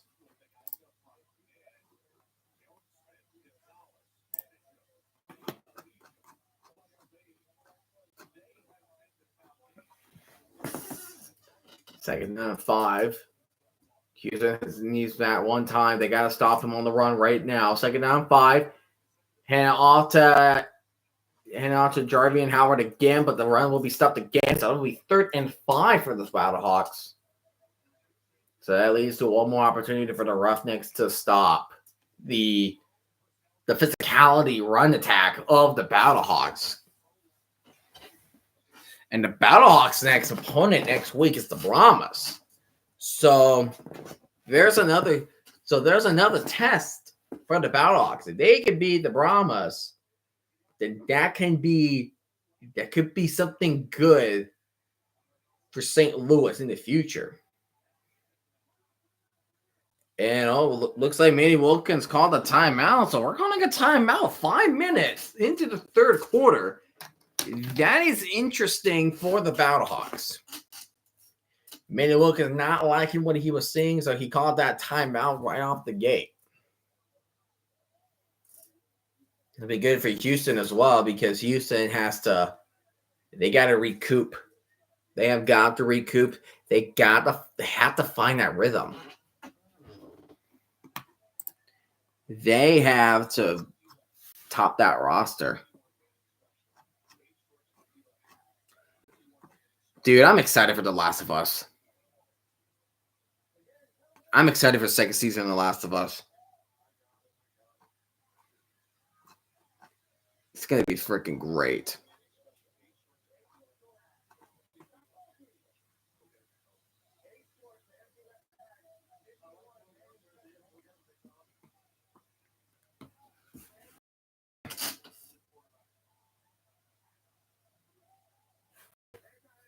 So 3rd down and 4. Ja'Cory Pearson looks like he's in motion. There's empty backfield formation. That could be a screen coming up. I'm sensing one. And here's Pearson. You get Pearson. Oh, can they get him? Oh, my God. Okay. They actually stopped him from getting a first down. Okay. There you go, Houston. That is kind of how you stop Andy Wilkins for one play. They stopped him on the line of scrimmage. It's 4th and 1. But Anthony Beck is still letting his guys stay on the field. This is an interesting decision made by Beck. Because if you kick a field goal, you're going to make it a 3-possession game. And they're going for it. Fake the pitch. What was that play clock? What was that play? What was that? Take your points. What was that?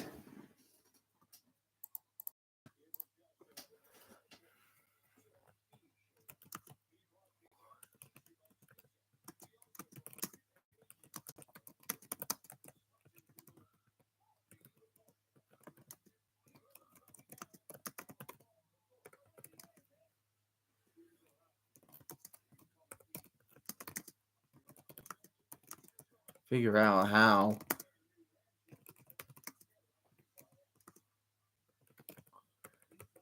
Because that was a crazy play design. Roughnecks, if the Roughnecks needs a better chance to score, this will be the perfect time. This will be a perfect time for you guys to score.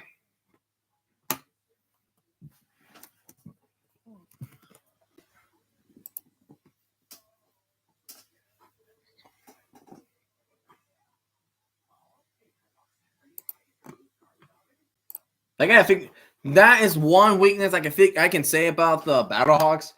Learn how to convert 4th downs, because that play was not it. Like, that play was blown up for the get-go. It was blown up for the get-go. That was crap. That was complete crap.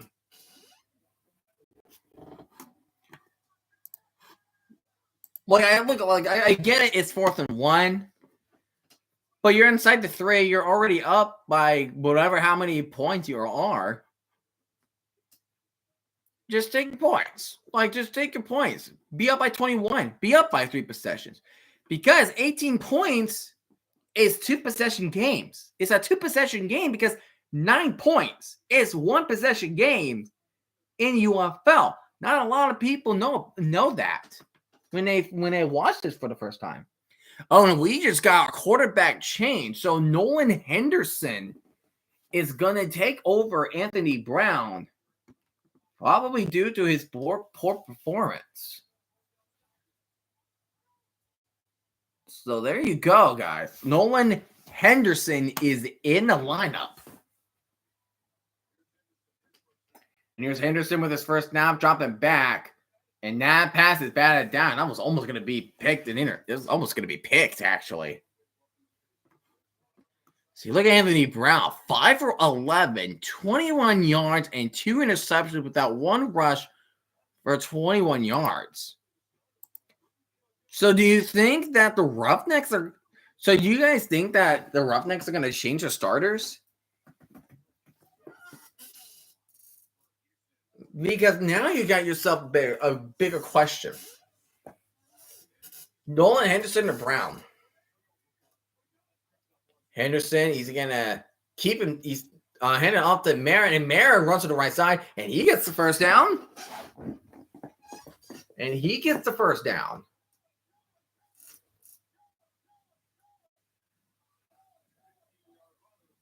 Manny Wilkins was looking at the iPad,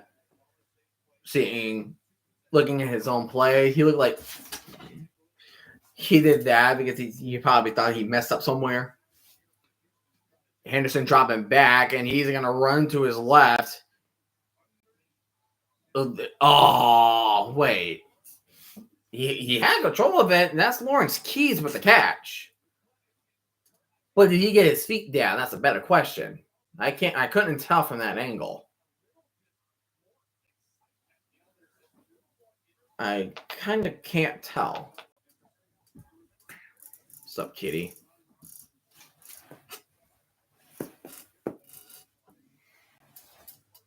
So second down and 10 from the 36-yard line.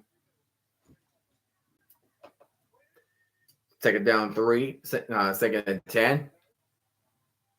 And here's a run, and he's going to get a gain of 1. That is definitely not enough.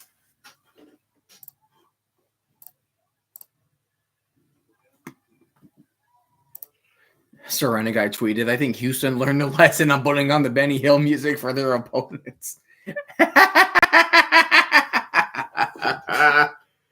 That's funny. That's funny.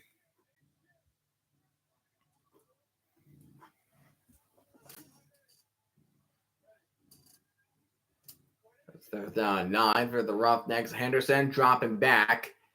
And only one guy just shot the gap. Henderson going deep in the middle. And that was almost picked off. And that is fourth down for the Roughnecks. Just no offense from this team. There's nothing good about this team. It's like watching the 2020 Jets.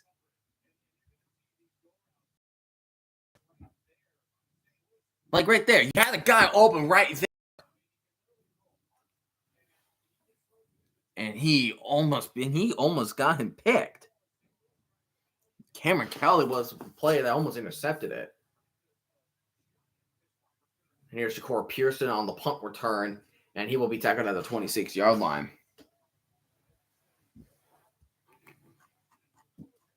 I don't know what else to think.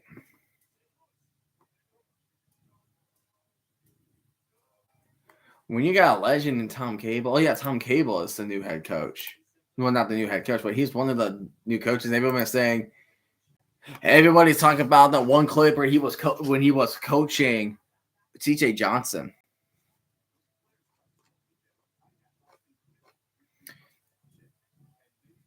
I feel like, in my opinion, that has to be Nolan Henderson. I say from Nolan Henderson that is a desperation attempt of trying to keep competing in the game.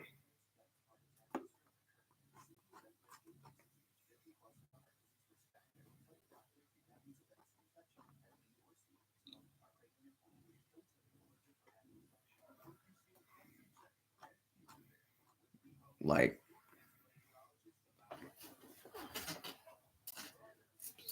I don't know.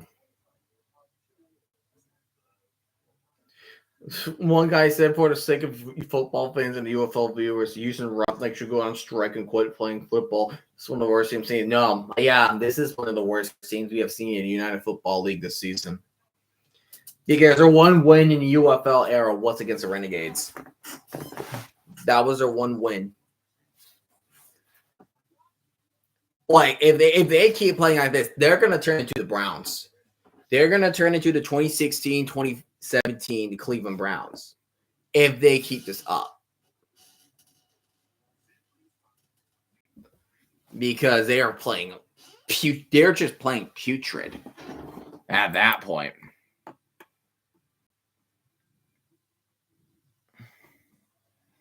Of course, Padres are winning 1-0. That's freaking fun. Like, that's definitely fun.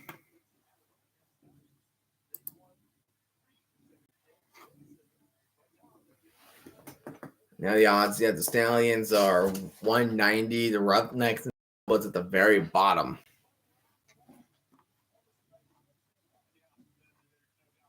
At the very bottom.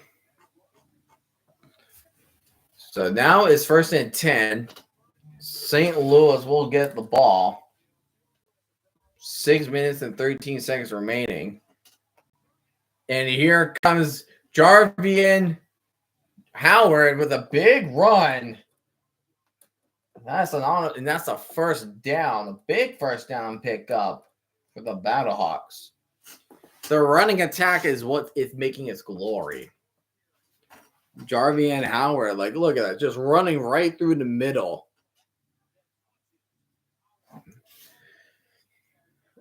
And here's a play action. Wilkins throw it to the middle. One-handed grab from Howard with a 4-yard gain. Jarvian Howard. Look at that. The Battlehawks has 157 rushing yards. Roughnecks has 62 total yards. Rushing. More than total. How can you do that? How do you do that? Question, answer, I don't know. There's a gain of 2 right there for Howard. And looks like there's Max Dugan with his helmet on, and he was splitting time with Manny Wilkins. But right now, Manny Wilkins is becoming a little bit of an answer right now because he's playing a lot better than everybody else has expected him to. I mean, he's not doing bad. He can run. He's not really making any mistakes.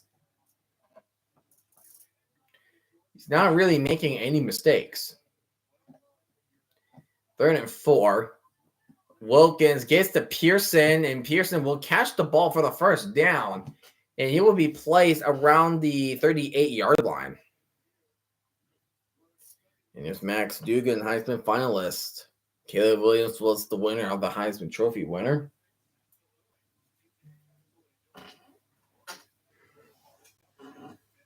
Max Dugan, his season at TCU in 2022, it was truly magnificent. It was 100% a magnificent season for him.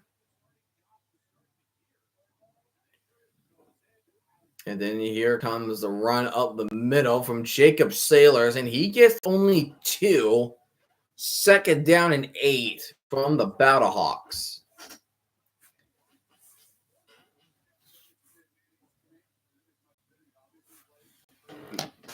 And then there's number 9. That's the emergency backup. That is Chavon Corderio from San Jose State. So there you go. There you go. Make it better for everybody else to see. It's just Jacob Sailors just wreaking havoc. Back. I'm gonna be here till 10:22. Is that for the Are you there for the other part of March Madness? Is that what it is?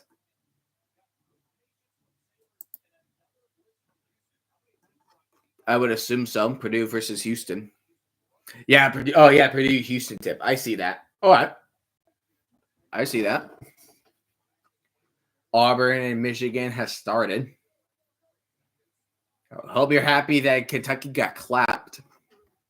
That's something you like to see. Like what the Battlehawks are doing to Houston right now. A gain of 20. I am celebrating. Good for you, man. Crack a cold one for with you, buddy. Crack a cold one.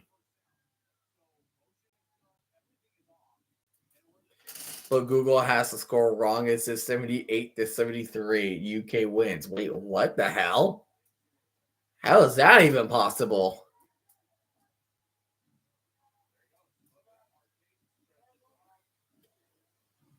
And here comes Jacob Sailors again.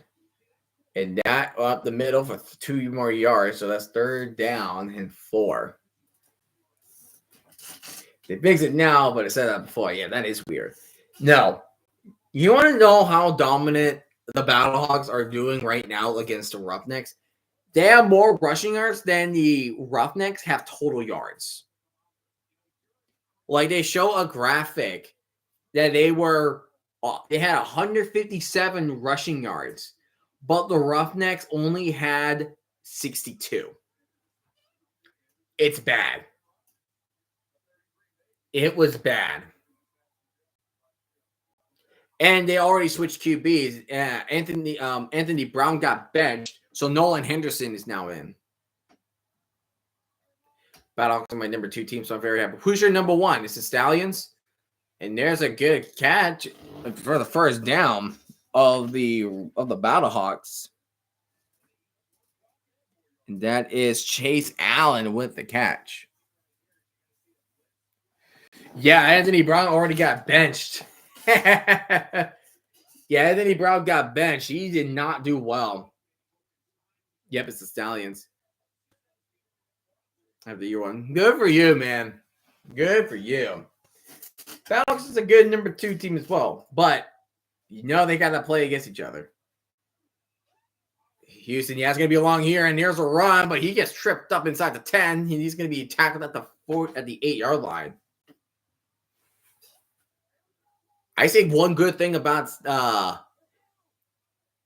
Battlehawks, powerful running attack. Powerful running attack. They're going to make him jump, and we're going to reach to the 4th quarter with the Battlehawks shutting out the Roughnecks 18-0. 18-0.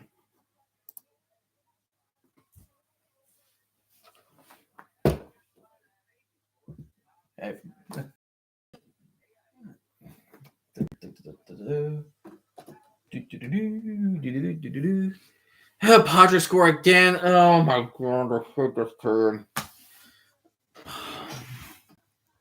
I'm excited to watch the Showboats. Yeah, they are. The Showboats are going to play the Panthers at 12 on Sunday. They're going to play against the Panthers.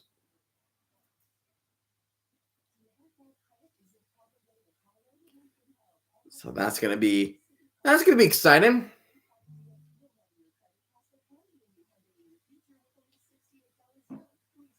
So, you know what? All right, so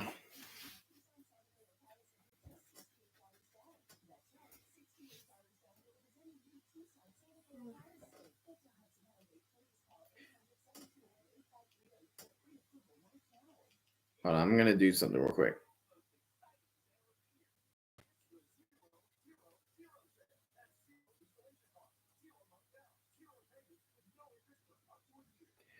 So, all right, so I'm going to do a little bit of an update. So, I will not stream the Panthers and Showboats game. I'm not gonna stream that.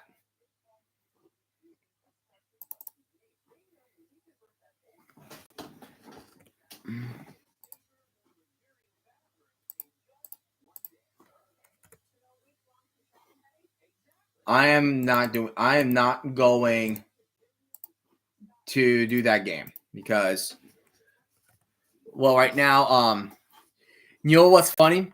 Well, the reason is that because my girlfriend, she works at a pet resort.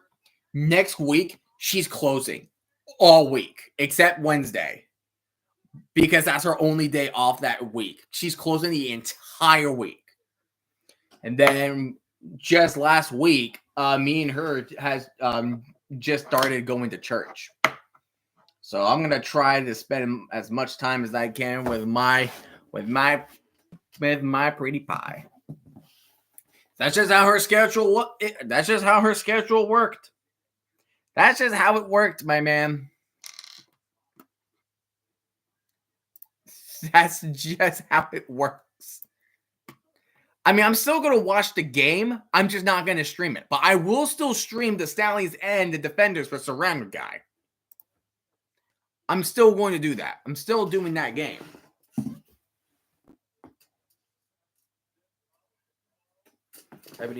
Yeah. We just like to connect with him. You know what I mean? We want to connect with him. And I feel like that is a good thing. Sometimes I feel like every once in a while you just want to connect. You just want to have a connection with him. I'm gonna come home from church, watch a Showboats game, and then watch NASCAR, March Madness times. Could change it if I have long sports days ahead of me. Yes, you do, my friend. Yes, you do. Sounds like a heck of a sports day for you, my friend. One heck of a sports day.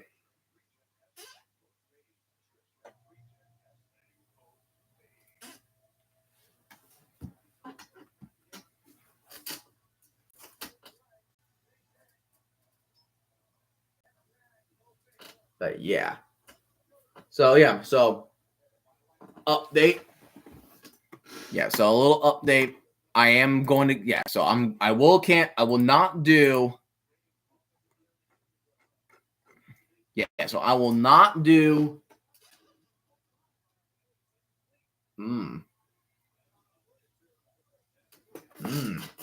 Yeah, so I'm not going to do Panthers and Showboats. I will not do that. I will not stream that. Ooh, that could be pass.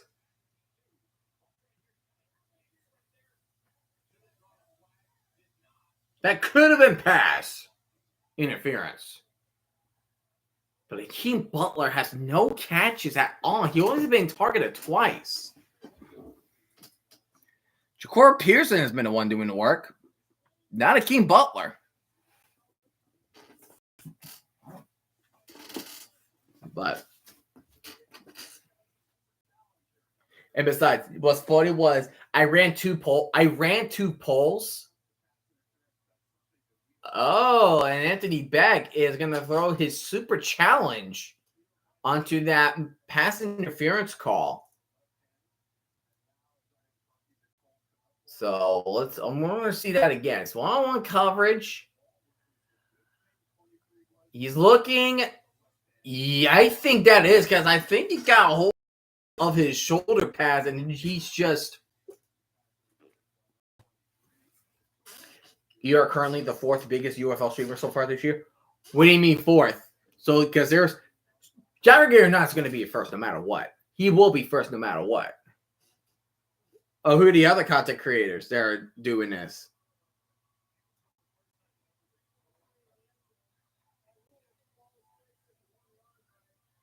Challenge successful.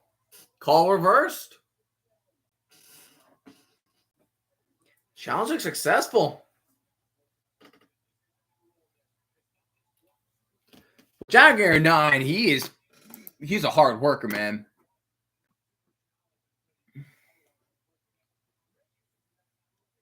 He's just kicking some booty. Kicking some booty. Oh my goodness, Unity uploaded the days of our Steelers. Manny Wilkins, he gets tripped up, but he got into the goal line. Second rushing touchdown for Manny Wilkins. There's like 20 doing it, but ahead of you, Jagger 9, ZMB Pox, Super Sports Channel. How the hell do you know that? How in the heck do you know that? I'm curious how do you know that? That is very interesting. How the heck do you know I'm in fourth? Like, excuse me, what? I searched Battlehawks and Roughnecks sorted by views. Let's see.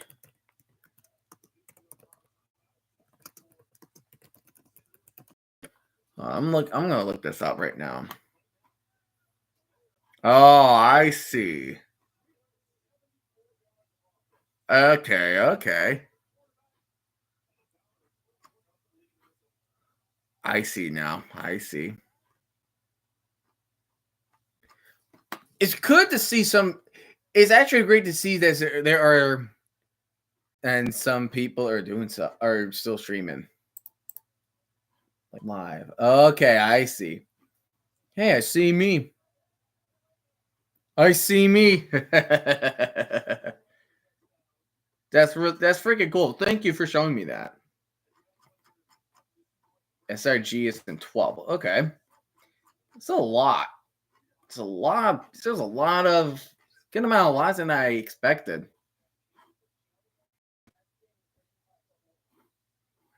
Thank you for the tip. Now I know. And now I know. Anyway, 1 point attempt, so they're only go 1 point from the 2. Manny Wilkins handing it off to Howard.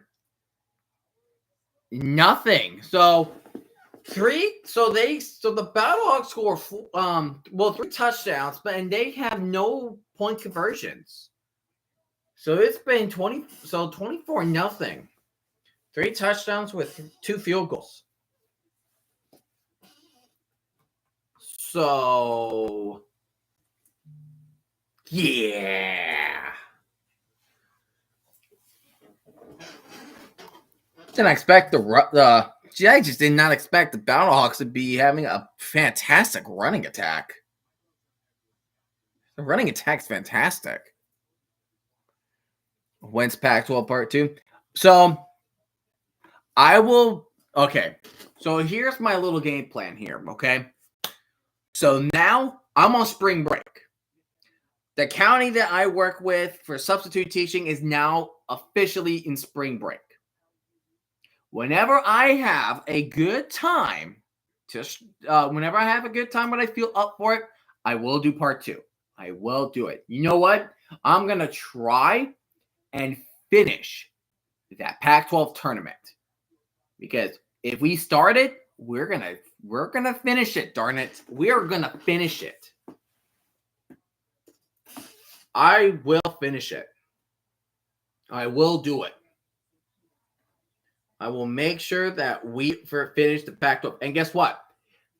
By spring break, guess what? We're going to do it at night.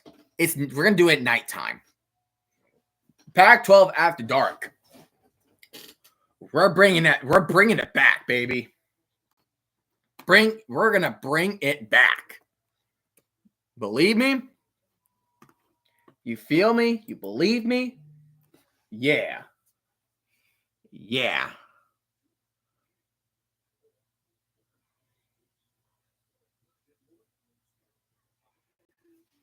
You friggin' feel me? Well, yeah, I should make every no, and that's why I realized when I did part 1, when I did it today, I was like, you know what? Maybe I should do parts 2 and 3 of the tournament and make it night. That's what I'm gonna do. That is what I'm make it nighttime. I'm making it nighttime.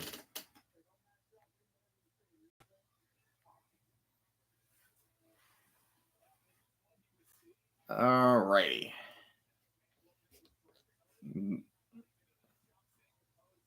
Here, let's see. Dude, somebody subscribed to me. Thank you so very much. Whoever subscribed, I really appreciate that. Dang, I wish I know like who is like who subscribed. I wish I had an alert for that, but nope.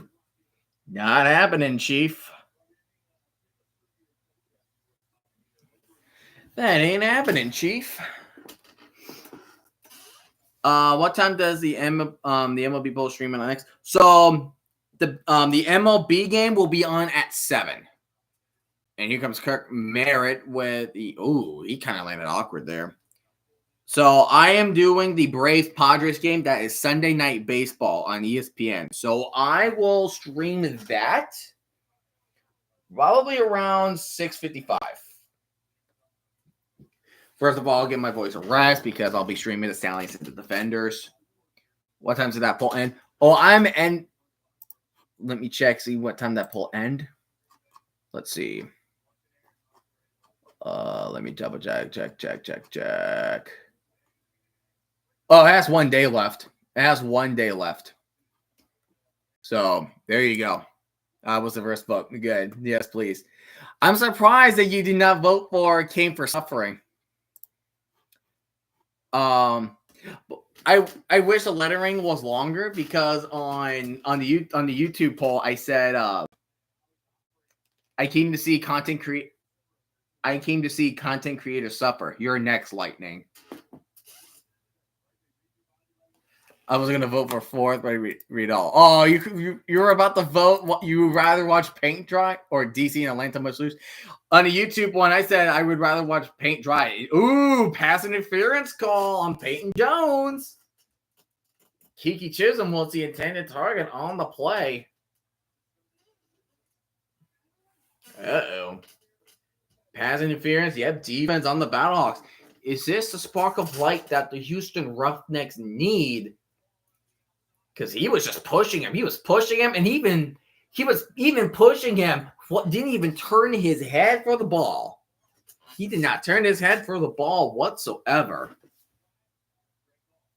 Good call by the official. And now, Roughneck. Now they're in Battlehawk territory. Is this no, this is not the first time they're in Battlehawk territory. No way. Low snap, but there's a yard on the play. And that is Peter excuse me, choked up a little bit. Then it's Peter Tamupenu with the tackle. One of the better edge rushers in the game. One of the better outside linebackers. Right there.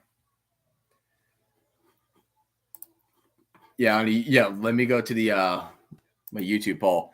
And Anderson, and Anderson just scrambling, trying to find some running room, and he gets about 2 yards on that play.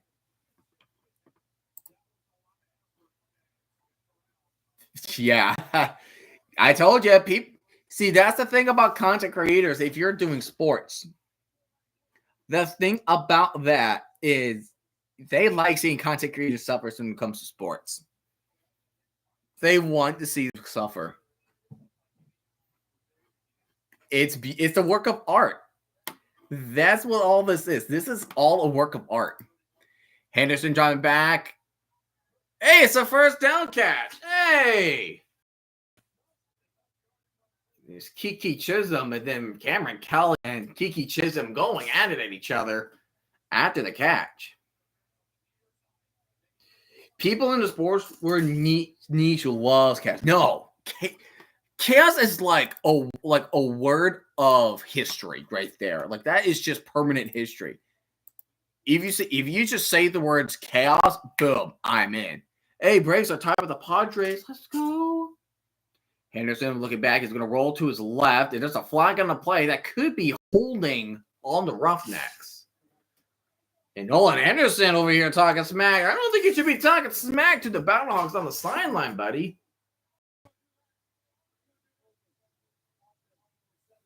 And that's holding on the offense. I wonder if they're gonna do if Mike Mitchell's on it with tennis figures. James Baker. This is one of the football games of all time. Yeah, this is a game. Oh, sweet jeebers. Yeah, that is insane. No, I just saw one tweet. It was Marcel Zuna with the singles and 2 runner scores. Sweet. Hey, wide open. You let Justin Hall open 1st and 20. Oh. Excuse me. Sorry. This guy's United Football League on Reddit said, this Roughnecks is the biggest disaster in Houston since Challenger. Dude. Oh my gosh. Wow. Just wow. And here's Kirk Amara running to the outside, but he's going to lose yards. He lost about 2 on that run. It's going to be 3rd and 3 with 9.5 minutes left of the play.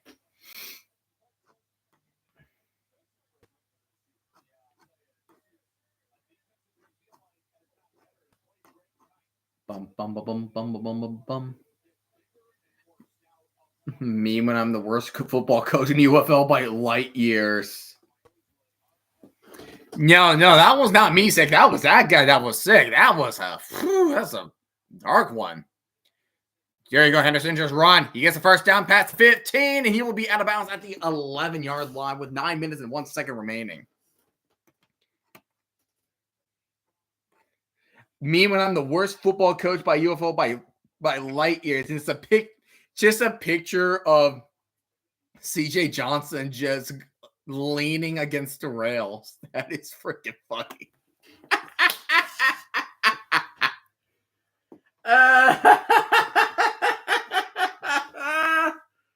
What the freak, dude? Henderson dropping back. Going for the end zone strike. Incomplete. Too high. Intended for Kiki Chisholm on the pass. 8.5 minutes remaining.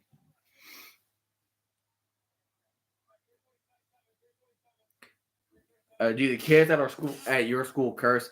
Oh, no, they curse. They do curse. They do curse. I can't. But the problem is I can't call them out every time they curse. You know? I can't really call them out every time they curse. That's a tough hit. But because it's like I can't, because it's like you tell them, besides I'm a sub because I don't have that much power than what a regular teacher does. So it's like if I tell them to mind the language, they're just gonna keep on cursing. Yeah, that's the thing. It's like if you're the teacher, one of the things you have to do is you have to learn how to block out the extra stimuli and know that what is worth calling out on and what is not worth calling out on.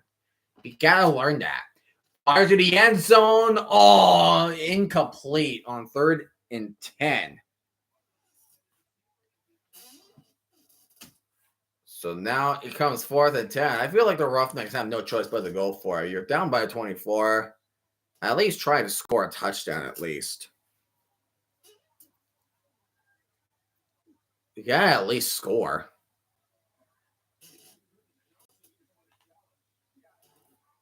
And CJ Garner Johnson is gonna use his super challenge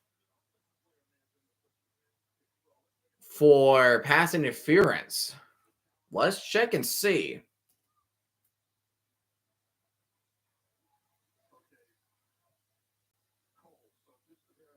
They're handsy with each other. When you introduce yourself, do you tell them about your YouTube channel? No. I do not. I rather keep it private. I rather keep that private.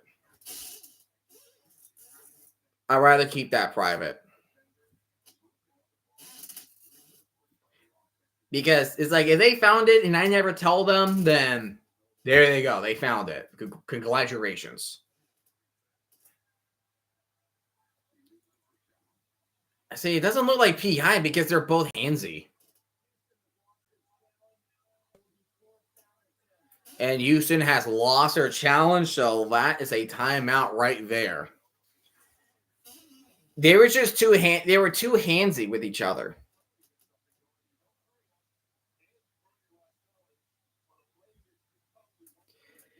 If you did, one bad kid will come here and spam under your name.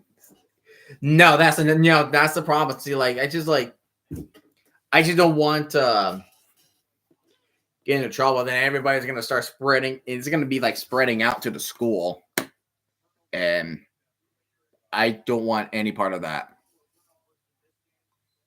I like this is my side gig, my little side gig. That's why I don't curse as much as well, because it's like, what if like there's kids that are gonna come in all of a sudden and start watching my stuff? Henderson throwing it, almost picked off, and that is turnover on downs. And that's Cameron Kelly with a deflection.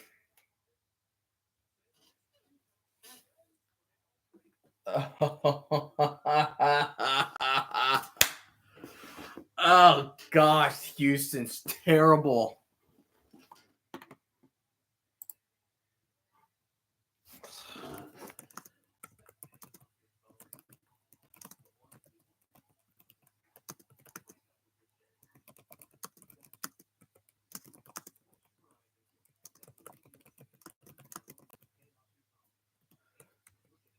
This is terrible. I just tweeted the Houston Roughnecks are turning into the 2017 Browns, aren't they? Because all we ask them is to go anywhere but up, anywhere but down. That is all that's it. Dear Houston, we are trying to find a way to relegate you as we speak. Freaking T can do anything to these guys. What the freak, Richard?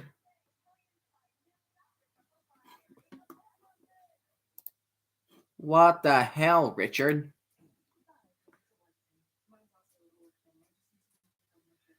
When you told them to go anywhere but down, they just paid attention to anywhere but up.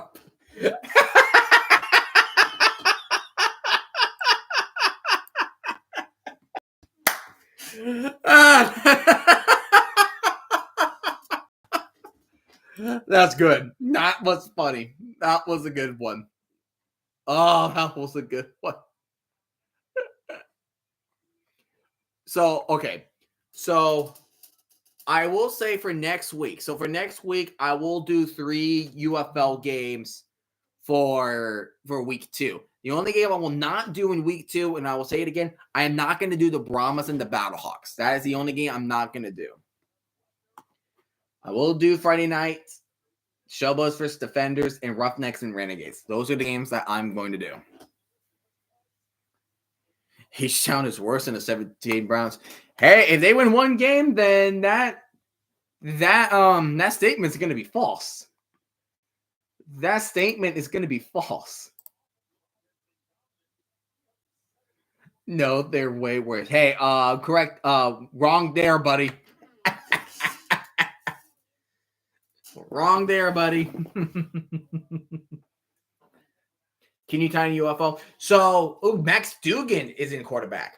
All right. So there are no ties in the United Football League. So this is how overtime works. Holy crap! Big run, hurdle him, man. First down. Damn. So the way ties work in the UFL is that out of 3 attempts, they're going to alternate 2-point conversions, which is from the 5-yard line. Whoever does the most out of the 3 attempts will win the game. If they are still tied in 3 attempts, then they're going to keep alternating until we finally broke that tie. Let show you one UFO game that did have one game. Oh, here he goes. Here's Jervion Howard. And there he goes. That's just piss poor tackling. Oh, sweet Christmas. 2-10. Holy crap. Houston's terrible.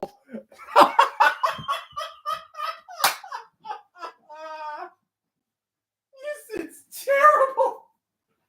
They're so terrible. They're so terrible.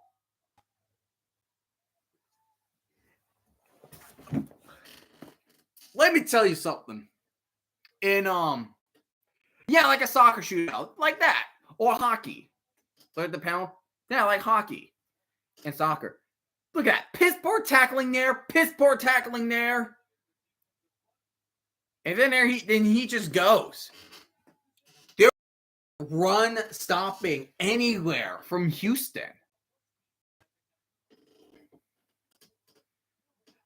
When you said he used it.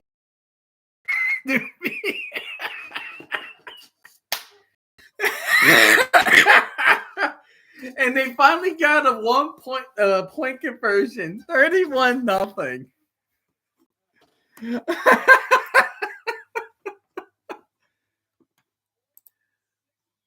Oh my gosh. I did not expect this to be worse. Worse.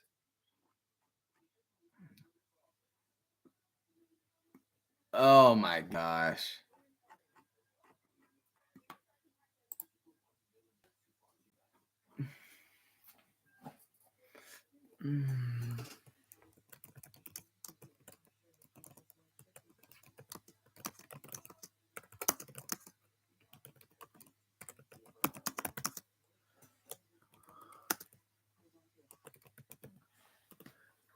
This is just an act of comedy. This is an act of comedy. Can you change the colors of scorpions if you want to? I can, but they only set to a certain color. So, for example, watch this. So here, save successful. Doing that, I already have the Brahmas and the Renegades for tomorrow, all ready to go. Then I can also change it to pink, and then all red, all yellow, and then back to this. And then I could just switch it back like that. Boom.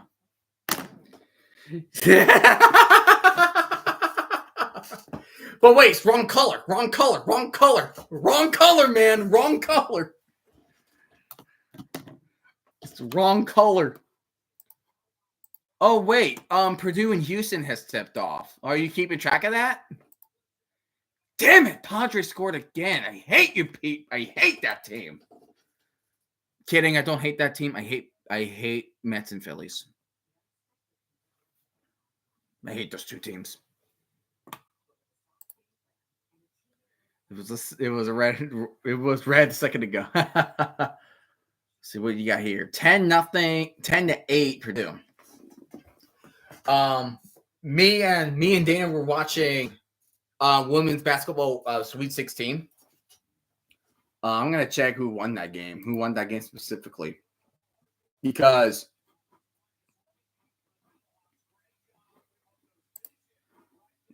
holy crap. It was a choke. Like it felt like it was a choke.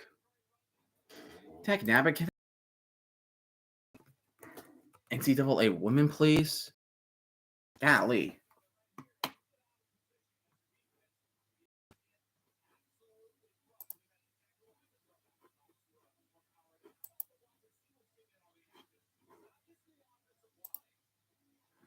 Come on now.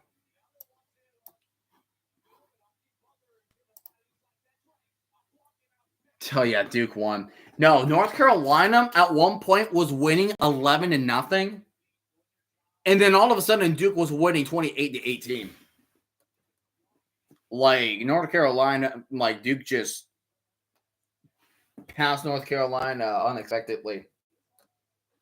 It was like 11-0, and Duke said, and I took that personally. Look at that. Ball control. 463 yards to 118 yards. What in the hell? 463, 118. Jeez Louise, dude. Oh my gosh. 463. Did he catch that? Can't challenge that.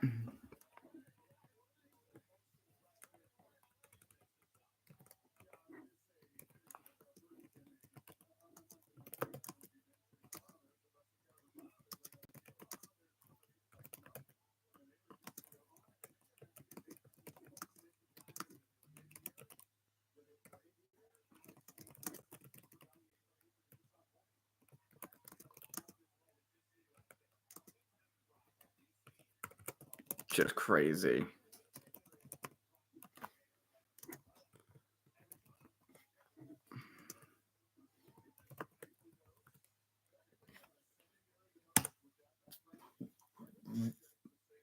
Like, there you go.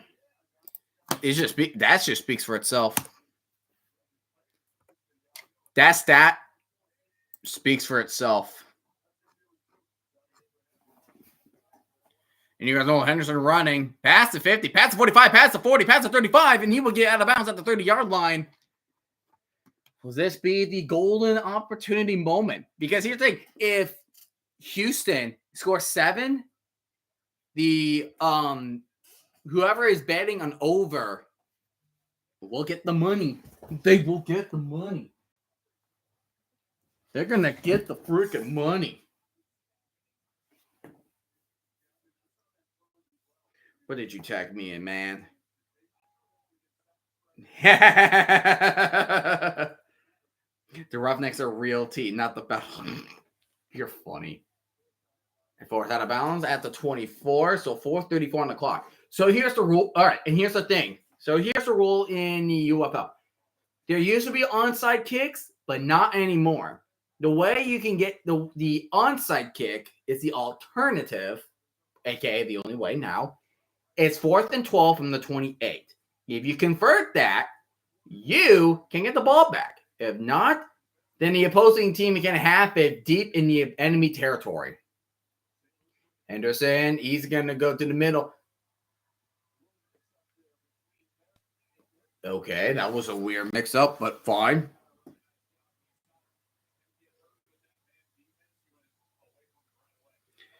Mike Mitchell has posted. I'm gonna do that too. I'm gonna keep track of each team's stadium. And the Roughnecks did not even break. Mitchell, per sources, the attendance ticket distribution total. So their attendance figure was 7,124.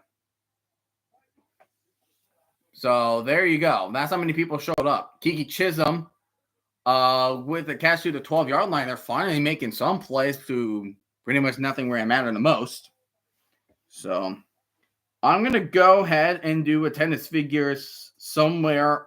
So UFL attendance figures. Week 1. Houston. Houston, what was it? It was 7,124. Another short completion catch to the 6-yard line. 2:52 remaining. We know Battlehawks are going to win this, but I just want to see the people who bet over or under on this game.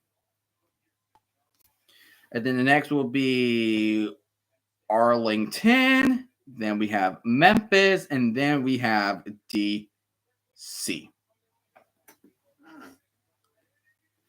2nd down 3. Henderson dropping back. Throws it for the end zone. Hey, we got a touchdown. That's Justin Hall with the touchdown. Hey, no shutout tonight. Let's give Houston a round of applause for finally scoring a touchdown, all right? Yeah. They deserve a little breathing room, even though they're completely suffocated at this point. But, yeah, they got it. They did it. They did it to Justin Hall. Might as well go for 5. Hey, we're at 37. The over 37.5. So if Houston can get this 2-point attempt, we're going to reach the over mark.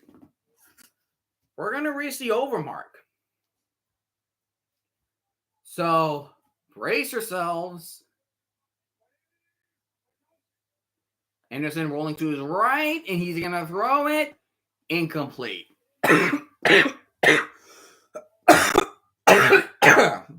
Oh, my goodness. But anyways, Houston could try 4th and 12. Not quite over yet. Houston are now the 2nd best team in the UFL so far, point total wise.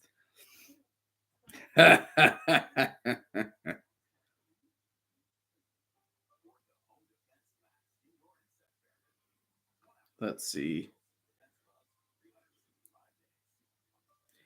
Yeah, not the ideal game. Dear goodness. Yeah, 463 to 118.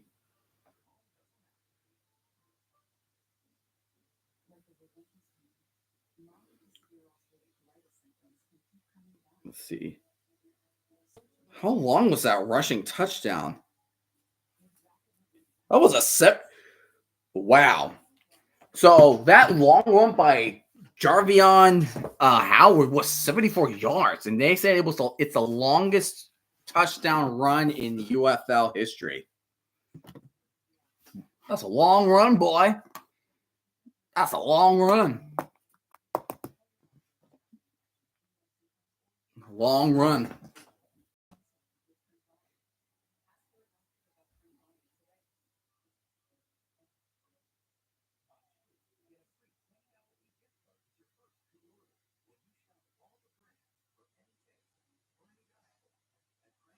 So.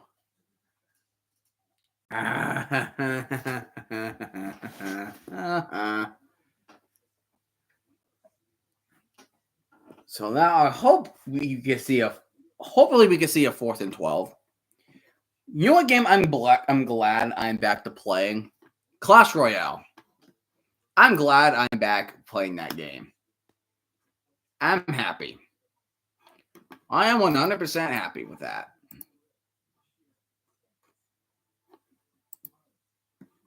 Like, I used to play a long time ago and I stopped playing it, and then boom, I'm back. Excuse me. And here we go. Yeah, there's no onside kick. You only go 4th and 12. So that is what Houston is doing. They're going for 4th and 12. Here we go. Nolan Henderson, 4th and 12. And if he gets, I mean, if Houston manages to convert this, I think you know who's going to be the starting quarterback for next week against the Renegades. Drop it back. That is 100% face mask. What the hell was that?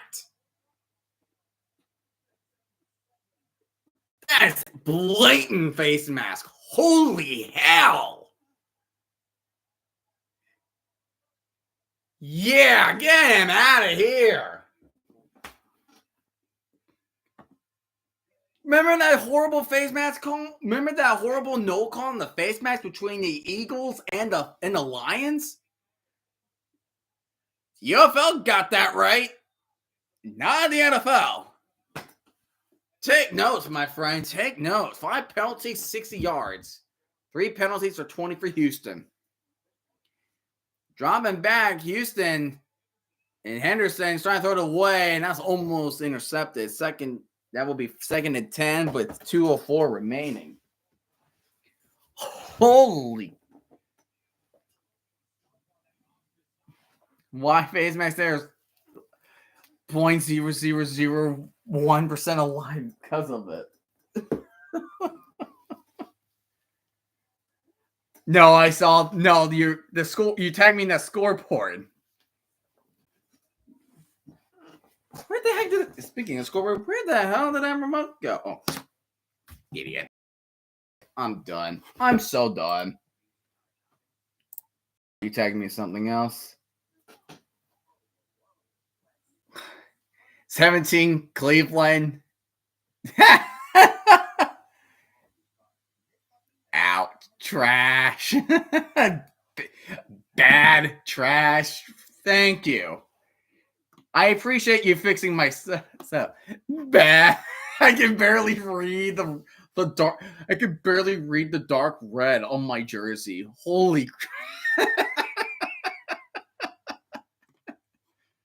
Bad.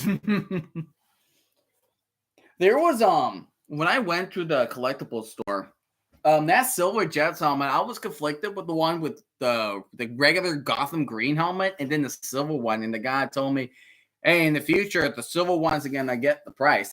Is gonna have better pricing in the future. And I was like, okay, I'm sold, because what if I sell it? Because if I all of a sudden sell it, I could get it at a bigger price.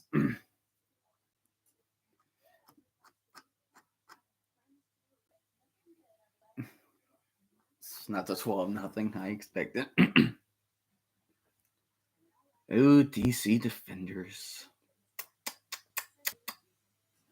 Chris Rowland returning, kick returning, and puck returning. Amazing.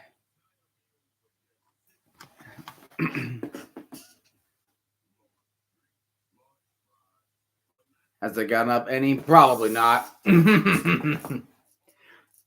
mean, I would like to see like what more Jets, like alternate Jets mini helmets do they have? Like Jets mini helmets. I want to see like what they have.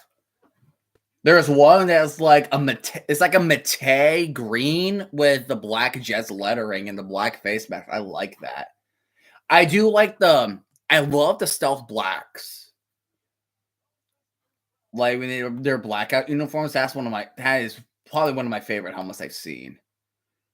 I think the Jets did a great job with blackout helmets.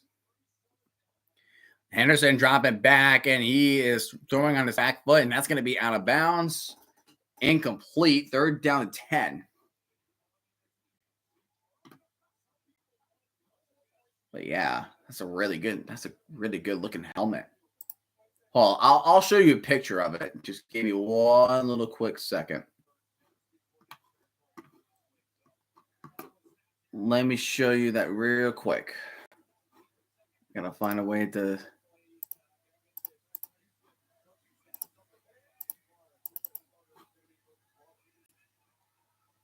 And Anderson's gonna get sacked by Peter Tamupenu.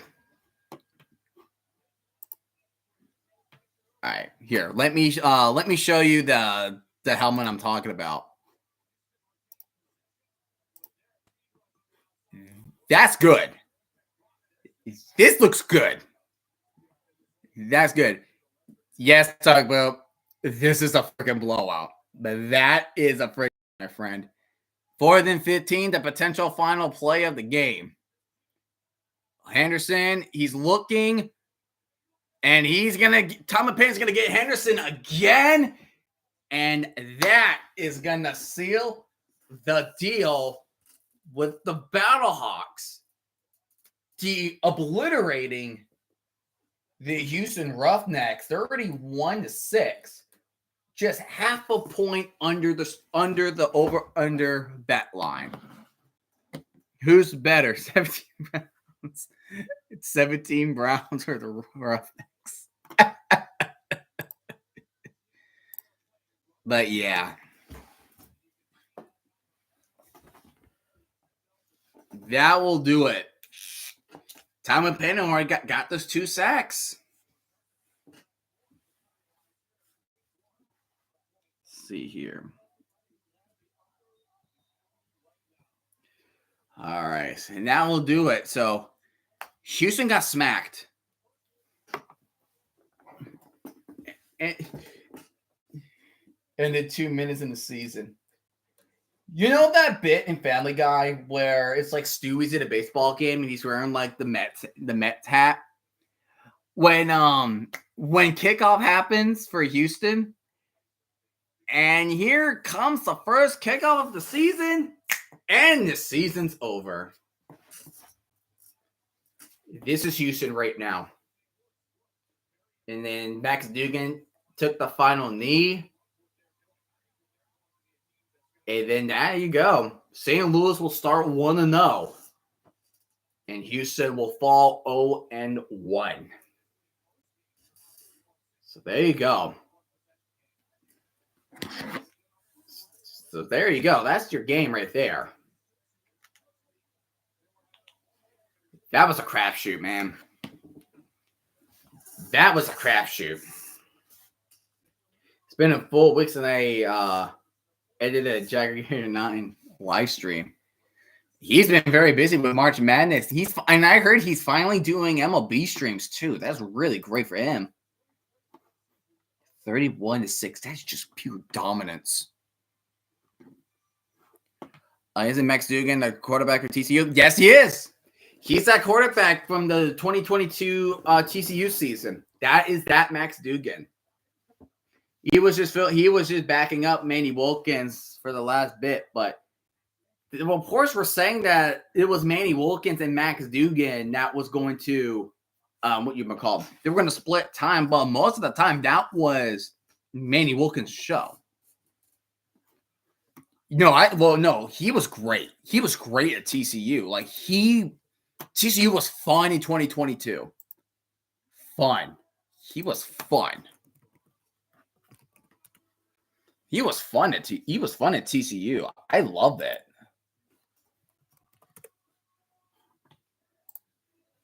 I meant to say, watch. You're all good. Hold on. I'm trying to see the. Where's my phone? It's a random guy's calling me. Yeah. What's up, bud? What are you thinking? C.J. Johnson's gonna learn pink slip pretty soon. He's gonna learn how to put the fries in the bag for sure. Yeah, dude. Oh my god, this game was. I mean, okay. I kind of figured it was gonna go two ways. Either it was gonna be a really tight game because both teams had question marks and they were like very unknowns. Yes. Or it was gonna be basically what you saw tonight. Pretty much, yes. Yeah. I mean, Manny Wilkins looked good for the most part. I mean, yeah, he has great legs, but I felt like just seeing the performance, like, I'll just say it said more about Houston tonight than really St. Louis. About St. Louis. Congrats, St. Louis. I'm not gonna like fully discredit them because they did their due diligence and we saw everything, but I think this is gonna be another long season for Houston. It's gonna be a long season because their first 5 games already off to like a little bit of a crucial start for them. Because next week is Renegades. We don't know how the Renegades are until we see them against the Brahmas. And I honestly think the Renegades are probably, if they continue, definitely better. If the Renegades keep what they were doing at around the second half of last season when they won 3 of the last 4 games, then maybe they can definitely be a good playoff team. But only time will tell. They are facing against the Brahmas. That's going to be a tough one for the Renegades. Then Houston has to face. Renegades or Roughnecks? Yeah, so Roughnecks plays Renegades next week. Okay. Then, excuse me. 3, they play Showboats. Okay, that game could. It's a toss-up. Be a mystery. That game's a And toss-up. I guess we will have to see on Sunday. Yes. That game's a toss-up. Week 4 is the Stallion. No, that's week 5. They play week 5. No, I think week 4 is Stallions. Let me see that again. No, I know we played them week 5 Friday Night Football. No, Stallions Roughnecks. It's Saturday night at 7 Eastern. Oh, wait. Oh, I'm thinking about Showboats. Yeah, you're fine. And then week 5, Roughnecks is going to play against Brahmas. So already, you have 2 opponents that you could say rip in pieces. Yeah. Already. And Showboats is like maybe, but you really need to see how the Showboats are the next like week or so. Exactly. And then the final one was the Brahmas, which we already mentioned. And then the Renegades is it's iffy, and also it's like a little rivalry there. Yeah, Battle of Texas. Houston did take the crown last year for that one, but I don't think they are. I think it rather just Luis Press because Houston's defense. I thought maybe Houston's defense was at least going to look okay tonight, but no. They could not stop the run. No, the run game was terrific. No, did you see the total yards stat line on Twitter I made? I saw 180 something yards or 400 yards. So 118 yards total for Houston at one point versus the Battlehawks 463. Yeah, and I'm assuming that includes that long touchdown route. 74 yards. That's the longest rushing attempt in UFL history. And the Braves are losing 3-2.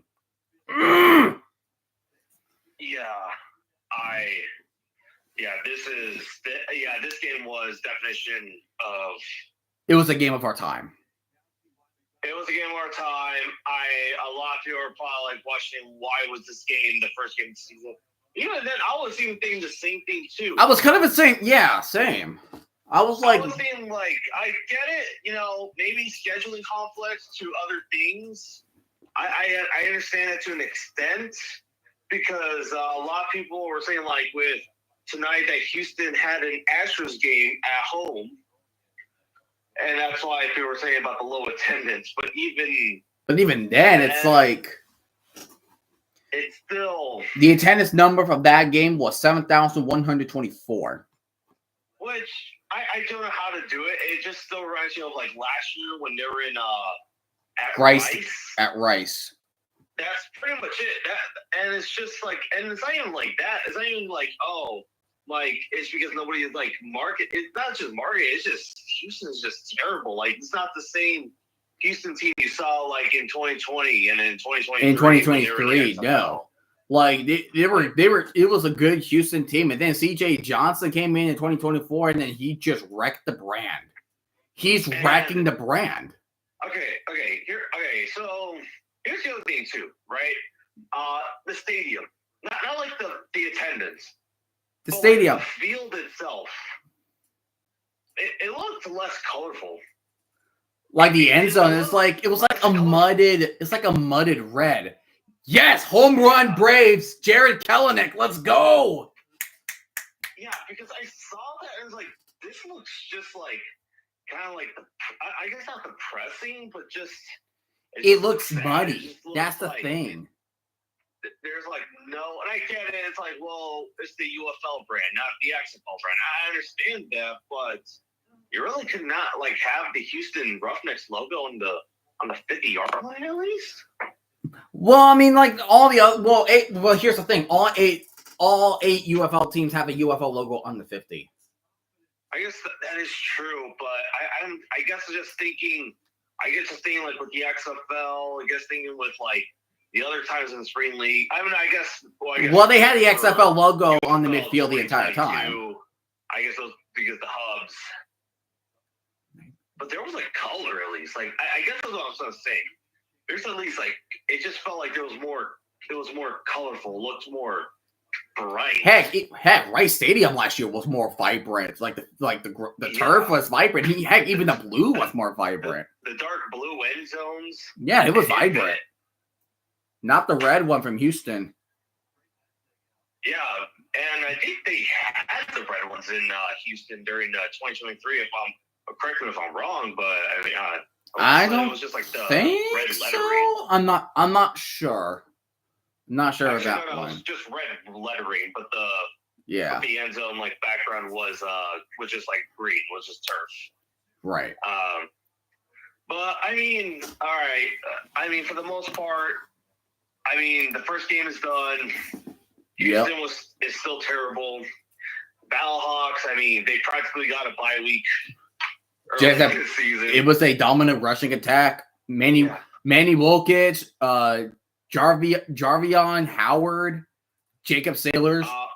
They did amazing. Yeah. They did amazing tonight. Their rushing attack is legit. I know it's against Houston. Bear with me, but from what they're playing right now, it's damn good football right there. Good football, but next week they're going at it's gonna be a test. Next week is gonna be their big test. It's a test against the Brahmas. Yes, I know they play the Brahmas twice at home this year, which is also another thing that's messed up about the scheduling. That the Brahmas got screwed out of a home game because it's March Madness. Conflicts. March Madness. Yeah. That's pretty much why. It's the March Madness. Yeah, because otherwise I think this would have been probably like next week would have probably been the San Antonio home opener based on the if March Madness wasn't there. Uh-huh. But I mean that could be it. But I guess again, I'm still kind of going back to the whole why did St. Louis and Houston was the week one game the debut? I was thinking at least I put in Birmingham. Yeah, I mean, like, so with Birmingham, so apparently they couldn't do they couldn't host the game week one because there's an event going on for that, at least for that weekend. So that's that unfortunate. I get, I get. But even then, I would say, why not put Birmingham at least on a Friday night game, week one, at least at like one of the road opponents. Like, right. Sure, it's not going to be the like the banner ceremony, the ring reveal, all that, but it's still it's a week. You have to wait until week 3 against the Renegades to do that. Yeah, because we have DC, of course, we're playing you guys this week, and then you have to travel to Michigan.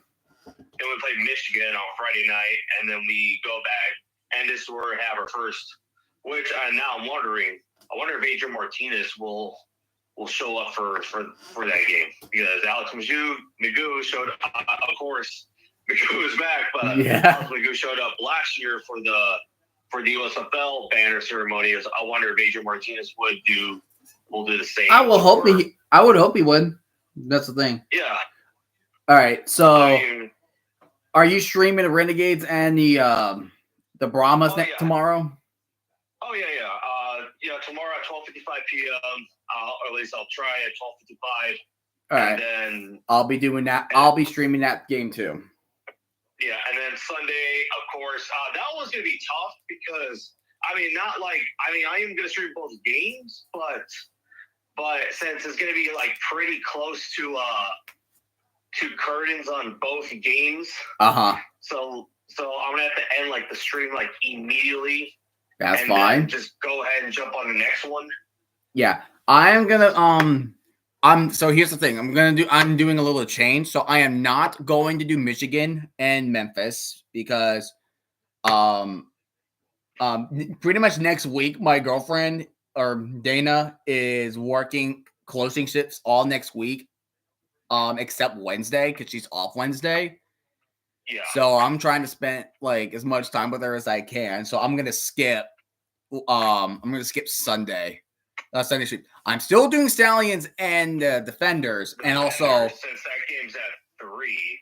Yep, that second game is at 3, and I will be joining you for that one. And then I'm gonna do Sunday Night Baseball, Braves and Padres. So you are gonna do back to back. Kind of, because Sunday Night Baseball doesn't start until 7. Sports. Yeah, 2 different sports. I never did a baseball stream, so you can join me in my suffering. I think last baseball stream like I did on my channel was I like to say Yankees versus Royals and or was it Mets versus Dodgers? It was one of the two. Mets versus Brewers. Both New York teams lost. New York teams lost. All right, man. All right. Well, have a good night, man. I hope you have yourself a good night as well. Talk to you tomorrow and all that. I'll talk to you tomorrow when the Brahmas and the Renegades end. Yeah. Good night. Good night, man. Yeah, so that game was a crapshoot. All right, I'm just gonna rest. I'm gonna rest my voice. Tomorrow's gonna be a big day because my parents and I are going to do a little bit of cap and gown shopping because in May, I'm walking the stage. We're getting close, ladies and gentlemen. I'll be walking the stage soon. So tomorrow, around 3:45, I will stream Brahmas versus Renegades. Here you go. Just to show you that we are ready. Let me put score away. 3:45 Eastern. With my time, it's Eastern. With my time, is Eastern. And then, boom, boop, and then, bam. Successful. There we go. So now it's ready. Let me go ahead and brightness. Right, because that freaking yellow does not look. I'm going to keep it like that. So there you go. Tomorrow at 3:45 Eastern time. I will definitely give you guys. I'll definitely have the announcement coming up soon. I hope you guys have yourself a great rest of your night, and I'll see you guys with Brahmas and Renegades. Yes, Jesus is the Lord, and God bless. and he is always here with us. Have a good night, everybody.